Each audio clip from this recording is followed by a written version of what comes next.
I hope सबको आवाज़ सुनाई दे रही होगी। और जो लोग कैमरा ऑन करना चाहते हैं वो कर सकते हैं।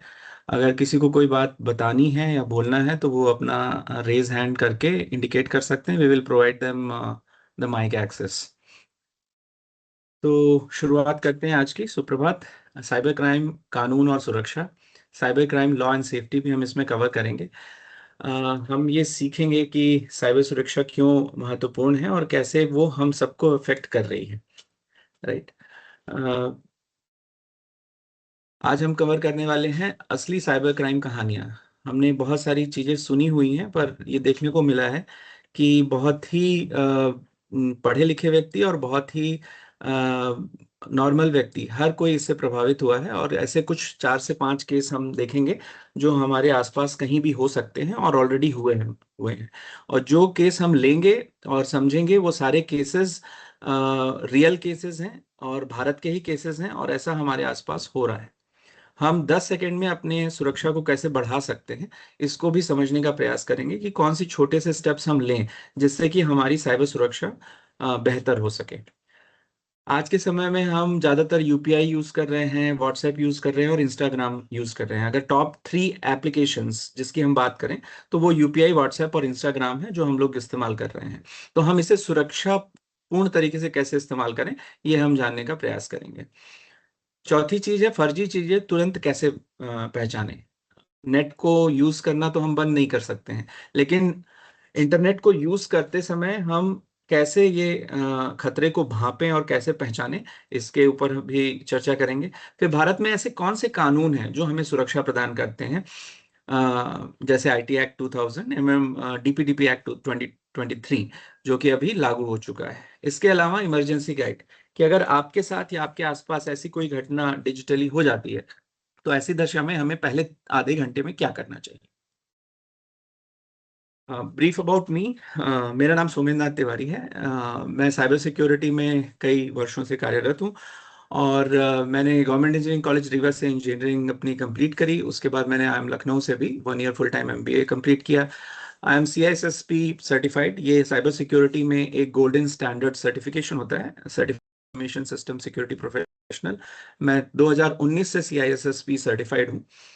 और इस पूरे सेशन में हम भारत के असली फ्रॉड मामले मामले को बातचीत के द्वारा समझने का प्रयास करेंगे। और हम ये देखेंगे कि ज्यादातर स्कैम जो लोगों के साथ हो रहे हैं वो टेक्नोलॉजी के कारण नहीं हो रहे हैं, वो किसी हाईटेक एक्टिविटी या हैकिंग के द्वारा नहीं हो रहे हैं। जो ज्यादातर स्कैम्स हो रहे हैं वो जल्दीबाजी, डर और भरोसे से कामयाब होते हैं। इन्हीं चीजों का उपयोग या दुरुपयोग करके साइबर क्रिमिनल हमारे साथ साइबर क्राइम कर रहे हैं।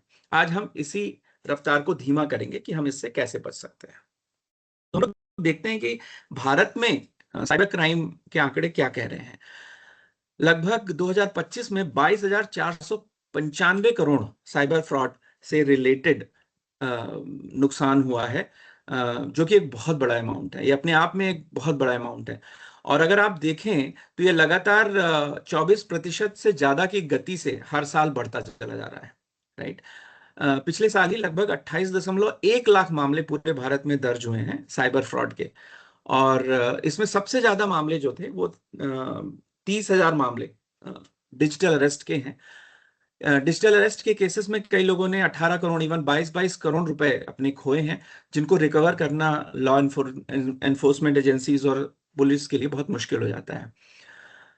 हम ये भी देख रहे हैं कि आजकल वैलेट से या कैश पेमेंट तो बिल्कुल रुक सा ही गया है। राइट। ज्यादातर पेमेंट यूपीआई से हो रहा है। इसलिए ज्यादातर जो फ्रॉड्स भी हो रहे हैं, हर 5 में से लगभग एक मामला यूपीआई को लेकर साइबर फ्रॉड का सामने आ रहा है।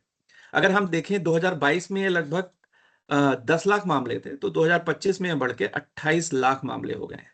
तो it is a very huge growth, right, in terms of number. Right. और ये नुकसान किसी बड़ी हैकिंग से नहीं हुआ है कि किसी ने बहुत बड़े वायरस को इंस्टॉल कर दिया या कोई बहुत बड़ी टेक्नोलॉजी यूज करके किसी का मोबाइल या कंप्यूटर हैक कर लिया।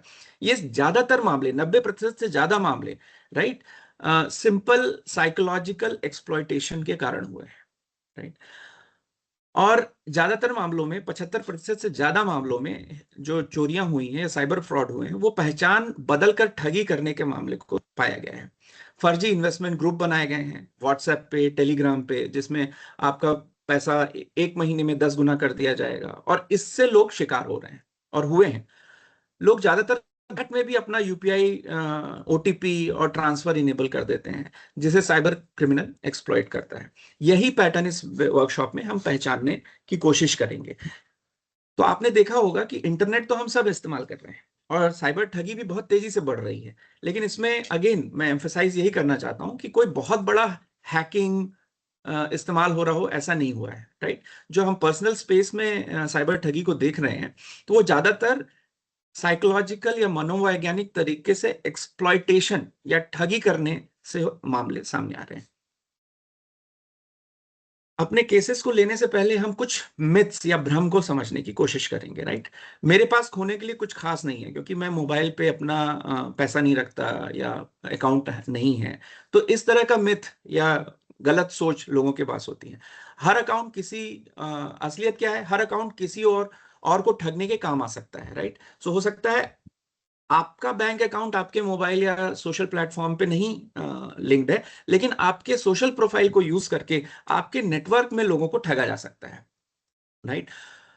तो हैकर्स आपके कॉन्टैक्ट्स और पहचान का भी फायदा उठाते हैं। इसको हम फिशिंग भी कहते हैं या सोशल इंजीनियरिंग कहते हैं। तो कोई भी हैकर सबसे पहले आपकी एक प्रोफाइलिंग करता है कि आपके दोस्त में कौन है, परिवार में कौन है, सोशल में कौन, सोशल नेटवर्किंग के थ्रू कौन जुड़ा हुआ है, राइट। तो इसलिए ये सोचना कि मेरा बैंक अकाउंट तो मेरे इस मोबाइल पे जुड़ा ही नहीं हुआ है, तो इससे क्या नुकसान हो सकता है, ये एक मिथ है। इससे भी बहुत नुकसान पहुंचाया जा सकता है। दूसरा मिथ है पुलिस या कोर्ट मुझे वीडियो कॉल पर भी अरेस्ट कर सकते हैं। अब हमने देखा है कि डिजिटल अरेस्ट में के केसेस में बहुत बड़े बड़े हस्तियां, बहुत पढ़े लिखे लोग भी इसके शिकार हुए हैं। जैसे केजीएमसी की एक डॉक्टर थी, उनसे 2.5 करोड़ रुपए ठग लिए गए। उनको डिजिटल अरेस्ट में 8 दिनों तक रखा गया। तो ऐसा नहीं है कि ये सिर्फ आम इंसान के साथ, आम नागरिक के साथ हो रहा है, बहुत पढ़े लिखे लोगों को भी इसमें फंसा लिया जा रहा है, खासकर डिजिटल अरेस्ट के केस में। लेकिन इसमें सच्चाई क्या है? कोई भी भारतीय एजेंसी या कानून या कोर्ट आपको डिजिटल अरेस्ट या फोन या वीडियो कॉल पर गिरफ्तार नहीं कर सकती है। ऐसा भारत का कोई भी कानून नहीं है जो अलाउ करता है कि कोई भी भारतीय एजेंसी, पुलिस या कस्टम्स आपको ऑनलाइन गिरफ्तार कर सके या डिजिटल अरेस्ट कर सके। इसके बारे में भी जानकारी कई लोगों के पास नहीं है। हो सकता है आपके पास हो, लेकिन आप अपने आसपास के लोगों से पूछिए, क्या पुलिस हमें डिजिटल अरेस्ट कर सकती है? मान लीजिए गलती से हमसे कोई चोरी भी हो गई, तो क्या पुलिस हमें डिजिटल अरेस्ट कर सकती है? ये जानकारी अभी भी लोगों के पास नहीं है। तीसरा मिथ है अगर लिंक मेरे दोस्त ने भेजा है तो वो सुरक्षित है, राइट। कई बार हम सोशल मीडिया में चैट में आप लोगों ने देखा होगा, फेक प्रोफाइल्स बना ली जाती हैं और उनसे लिंक भेजे जाते हैं। तो लिंक आपके दोस्त या परिवार के सदस्य से आया हो, लेकिन फिर भी आपको सजग रहना है कि जरूरी नहीं है कि वो सुरक्षित हो सकता है उसका फोन ही हैक हो गया हो या उस पर किसी तरह का वायरस हो जो लिंक भेज रहा हो। तो तो लिंक अगर आपके जानकार व्यक्ति से भी आया है, तब भी आपको सजग रहने और उसको डायरेक्ट क्लिक करने से बचना चाहिए। इसमें फैक्ट ये है कि दोस्त का अकाउंट भी हैक हो सकता है, भेजने वाला जाना पहचाना हो तब भी लिंक को ध्यान से जांचें। चौथा क्या है, सिर्फ बड़ी कंपनियां या अमीर लोग ही स्कैम का निशाना बन सकते हैं। ऐसा नहीं है। फैक्ट ये है जो हमने देखा 28 लाख केसेस में, ज्यादातर पीड़ित सामान्य नौकरी पेशा लोग हैं, छात्र हैं, गृहिणियां हैं। स्कैमर्स हर किसी को निशाना बनाते हैं। बूढ़े लोग हैं, पेंशनर्स हैं, यंग बच्चे हैं। यंग बच्चों के खिलाफ बहुत ज्यादा, आपके घर में बच्चे होंगे जो गेम्स खेलते होंगे, गेम्स को लेके बहुत सारी ऐसी हैकिंग की घटनाएं हुई हैं। पांचवा जो मिथ है, ओटीपी या एंटीवायरस होने से हम पूरी तरह सुरक्षित हैं, राइट। ज्यादातर स्कैम तकनीक से नहीं है कि हमने एंटीवायरस इस्तेमाल कर लिया अब हमारे खिलाफ कुछ हो ही नहीं सकता है, ऐसा नहीं है। बल्कि ज्यादातर केसेस में देखा गया है कि यूजर ने खुद से हैकर को असिस्ट किया है, कुछ डाउनलोड करने में, कुछ इंस्टॉल करने में, ओटीपी शेयर करने में। तो इसमें सतर्कता असली सुरक्षा है। मनोवैज्ञानिक तौर पे अपने आप को मैच्योर करना और जल्दीबाजी में कोई एक्शन न लेना ही सुरक्षा है। भले ही आपके मोबाइल में पासवर्ड लगा हो, ओटीपी लगा हो, आप एंटीवायरस लगा के रखते हो, अपडेट करके सॉफ्टवेयर रखते हो, लेकिन अपने आप को मनोवैज्ञानिक तरीके से सतर्क रखना सबसे बड़ी सुरक्षा है। आखिरी मिथ जो हम डिस्कस कर रहे हैं आज, एक बार पैसे भेज दिए गए तो अब इसका कुछ नहीं किया जा सकता। तो जैसे रिसेंटली एक केस आया हमारे, एक साथी हैं जो काफी वरिष्ठ इंजीनियर हैं, वो एक प्रोफेसर भी हैं, उन्होंने पढ़ाया मुंबई में भारतीय विद्यापीठ जैसे बड़े ऑर्गेनाइजेशन में। लेकिन उनके पास अचानक से एक मैसेज आता है कि आपका जो गैस कनेक्शन है वो बंद कर दिया जाए, राइट, आपको फला व्यक्ति से कांटेक्ट करना है। उनको लगा कि गैस खत्म हो जाएगी तो क्या होगा, तो उन्होंने तुरंत कांटेक्ट किया और उस व्यक्ति ने कुछ डाउनलोड कराने की प्रक्रिया अपनाई और इस पूरी जाल में उनसे 2.5 लाख रुपए के करीब ट्रांसफर करा लिए। अब ऐसी दशा में आप जब पुलिस के पास जाएंगे, बैंक के पास जाएंगे, तो वो बोलेगा इंस्टॉल तो आप ही ने किया था, ओटीपी तो आप ही ने दिया है, तो इसमें पुलिस की क्या गलती है। लेकिन ऐसा नहीं है। आरबीआई के नियम ये कहते हैं कि अगर ऐसी घटना हो भी गई है जिसमें आपके साथ ठगी हुई है, आपकी सोच के बिना, आपकी मर्जी के बिना आपसे कुछ ऐसा कराया गया जिससे गलती हो गई है, तो भी बैंक और पुलिस आपकी सहायता करने के लिए जिम्मेदार है। हाँ, आपको with in time, right, with in a good time span उनको इन्फॉर्म करना है। और इन्फॉर्म करने के लिए हम बार बार रिपीट करेंगे, जो सबसे अच्छा साधन इस समय दिया गया है गवर्नमेंट ऑफ इंडिया की तरफ से, वो है 1930। आप 1930 पे कॉल कर सकते हैं और अपनी रिपोर्ट वहां पर 1930 पे दे सकते हैं। इसके अलावा cybercrime.gov.in एक पोर्टल है, यहां पर आप अपनी कंप्लेंट तुरंत रजिस्टर कर सकते हैं। इसमें आप अपने फोन का स्नैपशॉट ले लें, जो भी एसएमएस आए हैं उनका स्नैपशॉट ले लें, ईमेल आया है उसका स्नैपशॉट ले लें और अपनी एक शिकायत लिख के cybercrime.gov.in पे रजिस्टर कर लें। यह ministry of home affairs, government of India द्वारा संचालित वेबसाइट है और पूरे भारत में हो रहे हर साइबर क्राइम पे वो नजर रखती है और उसमें मदद प्रोवाइड करती है।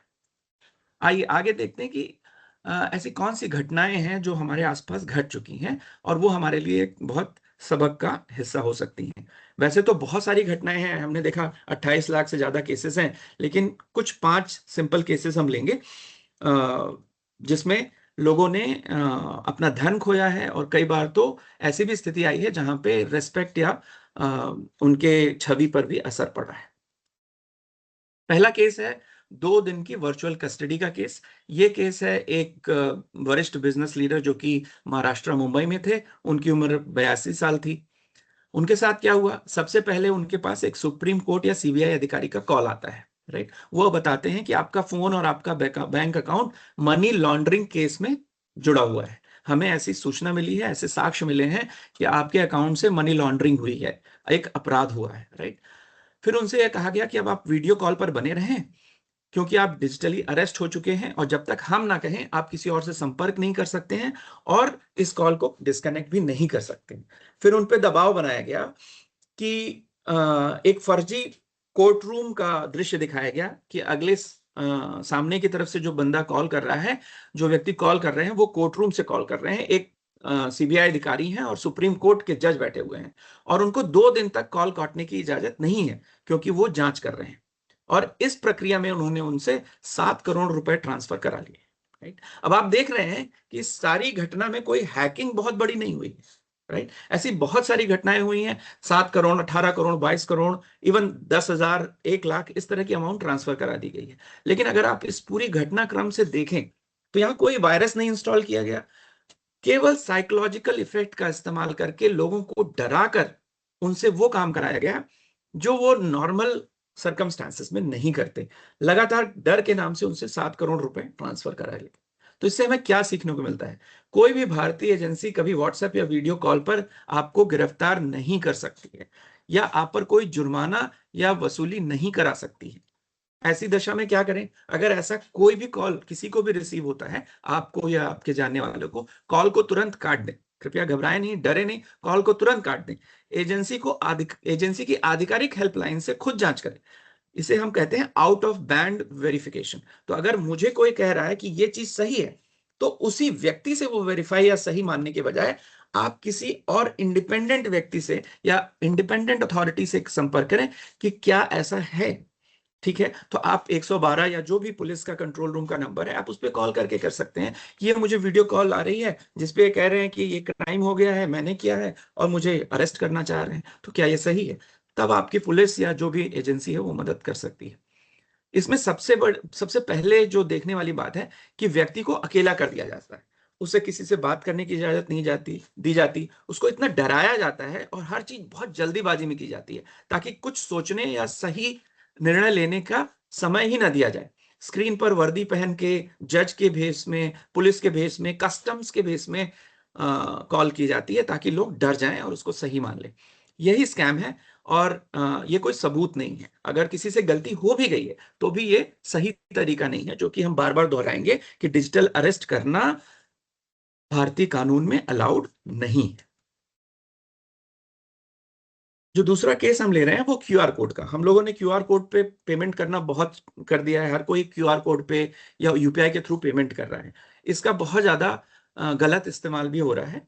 उनमें से एक केस जो है दादर मुंबई का केस है। यहाँ पर एक माँ थी, उनका बच्चा था, बेटी थी, तो उनकी पुरानी किताबें बेचना चाहती हैं। आप सबने एक अपने जीवन में देखा होगा कि कई बार हम हमारी जो अनुपयोग की चीजें होती हैं वो हम कुछ वेबसाइट्स पे ऑनलाइन बेच देते हैं, राइट। ये सुविधा आज उपलब्ध है, जैसे OLX पे, राइट। तो इन्होंने क्या किया कि रीसेल करने के लिए पुरानी चीज को अपना लिस्ट कर दिया और उनको एक खरीदार से मैसेज आता है कि हम आपको तुरंत पैसा दे देंगे, हमें ये चीज चाहिए, राइट। और खरीदार ये कहता है कि ये मेरा क्यूआर कोड है, ठीक है, आप इसको स्कैन कर लीजिए और जैसे ही आप स्कैन करेंगे आपको पेमेंट मिल जाएगा। मे बी उन माता जी को ज्यादा इस पे जानकारी नहीं थी। उन्होंने उसको स्कैन किया और अपना यूपीआई पिन भी डाल दिया और उनके 1.5 लाख रुपए उनके अकाउंट से निकल गए, राइट। सो हमें ये जानना बहुत ही समझना जरूरी है, जब हम यूपीआई पेमेंट कर रहे हैं तो क्यूआर कोड से सिर्फ पैसे भेजे जा सकते हैं, राइट। इससे पाए नहीं जा सकते। अगर आपको पैसा रिसीव करना है तो यूपीआई कलेक्ट की भी एक सुविधा है जिसका इस्तेमाल भी लोगों स्कैमर्स ने बहुत ज्यादा किया है।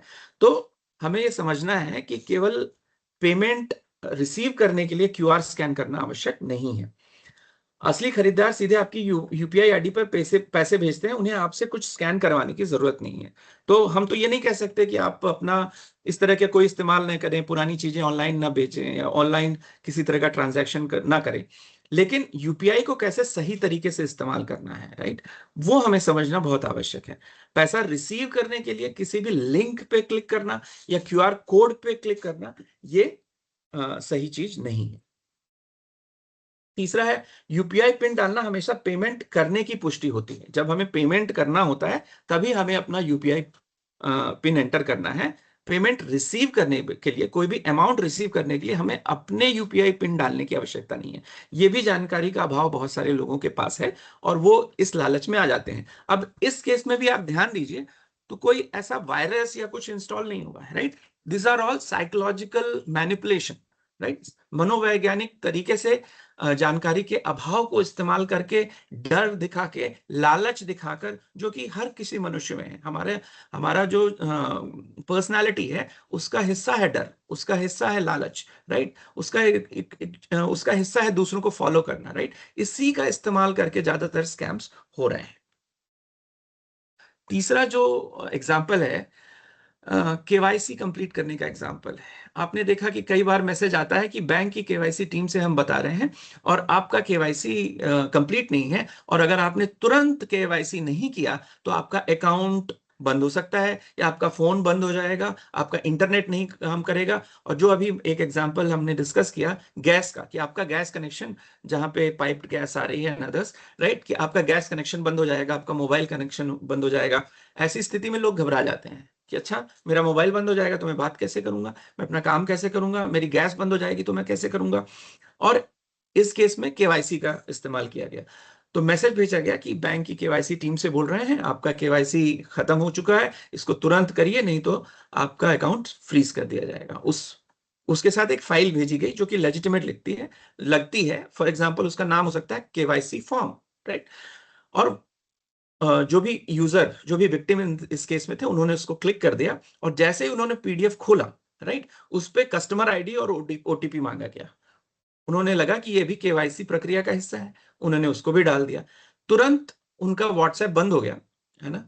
जैसे ही उन्होंने वो ओटीपी एंड डिटेल्स डाले, उनका व्हाट्सएप बंद हो गया और उनके व्हाट्सएप से, चूंकि क्रिमिनल ने दूसरी जगह पे अपना लॉगिन उनके व्हाट्सएप अकाउंट में कर लिया, क्योंकि उन्होंने अपना पिन डाल दिया था, उसके थ्रू उन्होंने जितने उनके संपर्क में लोग थे, उनके फ्रेंड लिस्ट में, उनके ग्रुप्स में थे, उन्होंने क्रिमिनल ने वहां मैसेज भेजा कि मैं बहुत परेशानी में हूं, मुझे कुछ पैसा आप लोग ट्रांसफर कर दीजिए तुरंत, और मैं अभी बात नहीं कर सकता या कर सकती। और ऐसा करके उन्होंने 72,000 रुपए ट्रांसफर करा लिए। तो उस व्यक्ति जिसने रिसीव किया, जो कि खुद एक 38 वर्षीय चार्टर्ड अकाउंटेंट थे, उनके अकाउंट से कुछ नहीं गया, लेकिन उनके संपर्क में जितने लोग थे, फेसबुक के दोस्त हो सकते हैं या व्हाट्सएप के दोस्त हो सकते हैं, उनके कॉन्टैक्ट्स को डिटेल्स भेज के उनसे पैसा ट्रांसफर करा ले गया। तो इसमें देखिए कि आप सुरक्षित रहें, उसके अलावा आपका नेटवर्क है वो भी सुरक्षित रहे। इसके लिए इन सब चीजों की जानकारी और उससे जुड़े जो सुरक्षा स्टेप्स हैं उनकी जानकारी बहुत जरूरत है। यहां से हमें क्या सीखने को मिलता है? पहली बात, बैंक कभी भी व्हाट्सएप पर पीडीएफ या लिंक के जरिए केवाईसी अपडेट करने को नहीं कहते हैं, ठीक है। दूसरा, बिना मांगे आया ओटीपी जो किसी ऐसे पेज पर मांगा जा रहा है जहां आप खुद नहीं गए हैं, यह अकाउंट हाईजैक होने का संकेत है। तो अकाउंट हाईजैक करने के लिए ओटीपी रिसीव होता है, जो कि ज्यादातर विक्टिम उसको शेयर कर देते हैं या उस पेज में अपना ओटीपी डाल देते हैं जहां पे वो खुद नहीं गए हैं, किसी और ने उनको वहां पर भेजा है, इन्फ्लुएंस किया जाने के लिए। इस दशा में हम बच कैसे सकते हैं? व्हाट्सएप का 2 स्टेप वेरिफिकेशन पिन ऑन करें। व्हाट्सएप में एक सुविधा है कि आप 2 स्टेप वेरिफिकेशन ऑन कर सकते हैं। अगर आपका सिम किसी ने क्लोन भी कर लिया है, लेकिन जब तक उसको व्हाट्सएप का पिन नहीं पता है, तब तक वो आपके व्हाट्सएप अकाउंट को हाईजैक नहीं कर सकता है।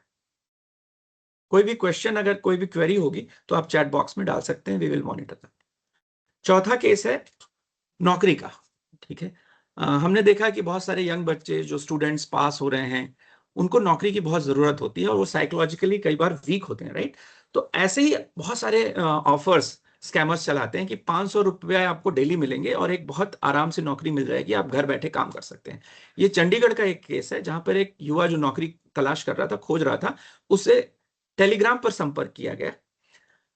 उसको कहा गया कि आपको work from home WhatsApp group में जोड़ दिया जाएगा और टेलीग्राम ग्रुप में जोड़ दिया जाएगा, और जैसे ही आप ये टास्क कंप्लीट करेंगे तो आपको 400-500 रुपए का पे आउट आ जाएगा। और भरोसा दिलाने के लिए पहला टास्क कंप्लीट करने पे 400 या 500 रुपए दे भी दिए जाते हैं। तो इनिशियली चूंकि उन्हें बड़ा अमाउंट लेना होता है स्कैमर्स को, और उनको विश्वास जीतना होता है, तो जब वो समझ जाते हैं कि ये व्यक्ति हमारे स्टेप्स में फंस रहा है, तो पहले वो कुछ अमाउंट उसके यूपीआई आईडी, उसके बैंक अकाउंट में ट्रांसफर कर देते हैं, जिससे उसका भरोसा बढ़ जाता है।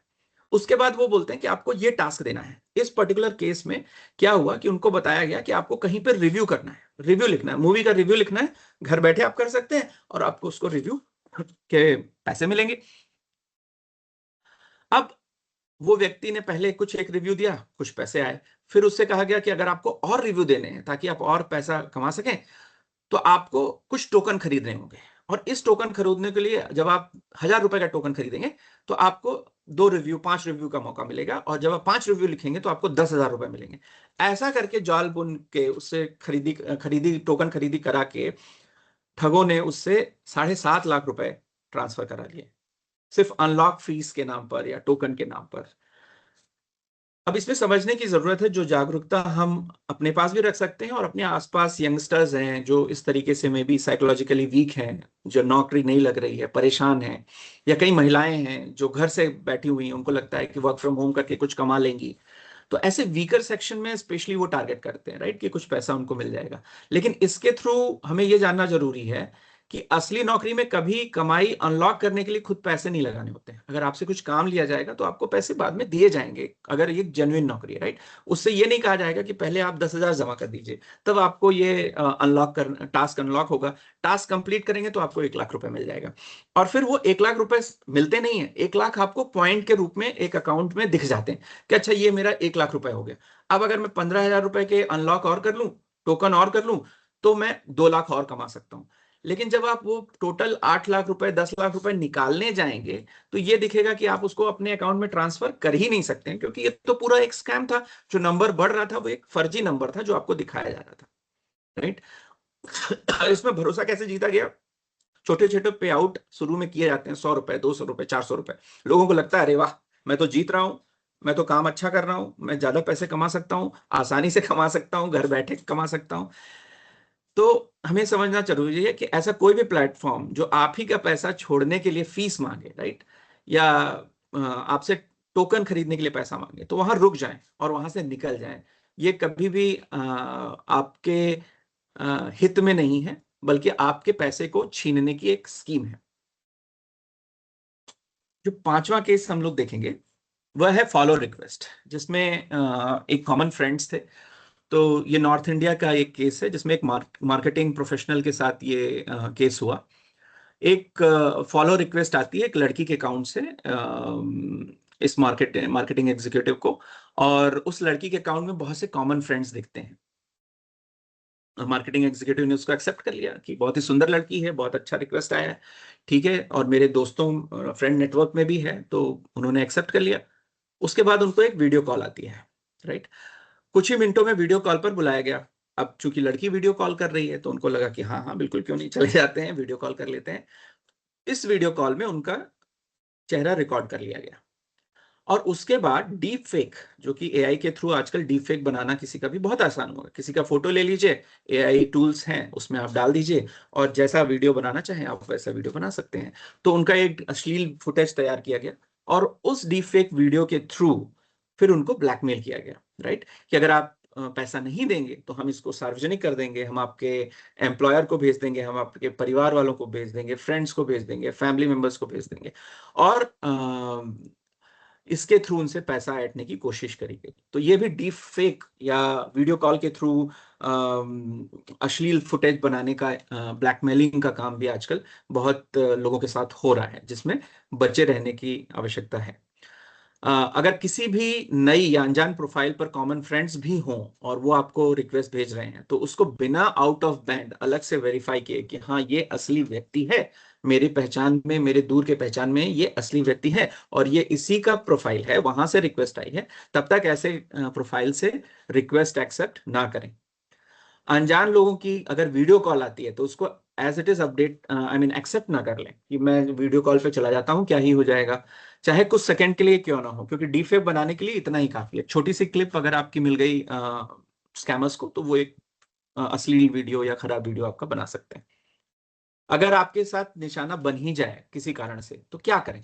पहली बात तो पैसे ना दें, क्योंकि ब्लैकमेलिंग कभी भी रुकती नहीं है। चाहे आप एक बार पैसा दें, दो बार पैसा दें, इट डजंट स्टॉप, राइट।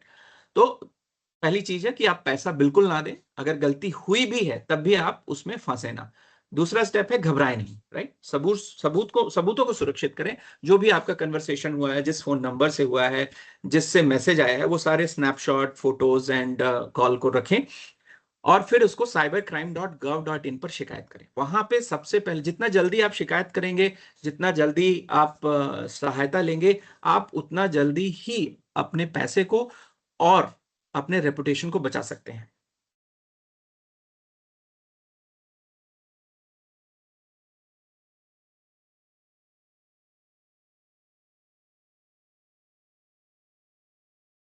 आइए अब देखते हैं कि 10 सेकेंड के में हम अपने अकाउंट को कैसे सुरक्षित कर सकते हैं, राइट।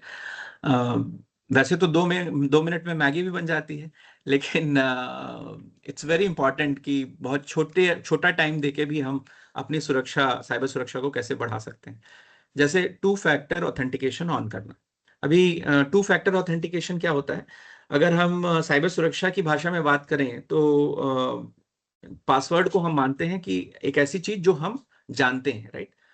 और फिर something we have, for example UT OTP, जो कि बैंक हमें भेजता है या कोई भी अकाउंट हमें भेजता है, वो पासवर्ड से अलग होता है, राइट। उसका मीडियम अलग है।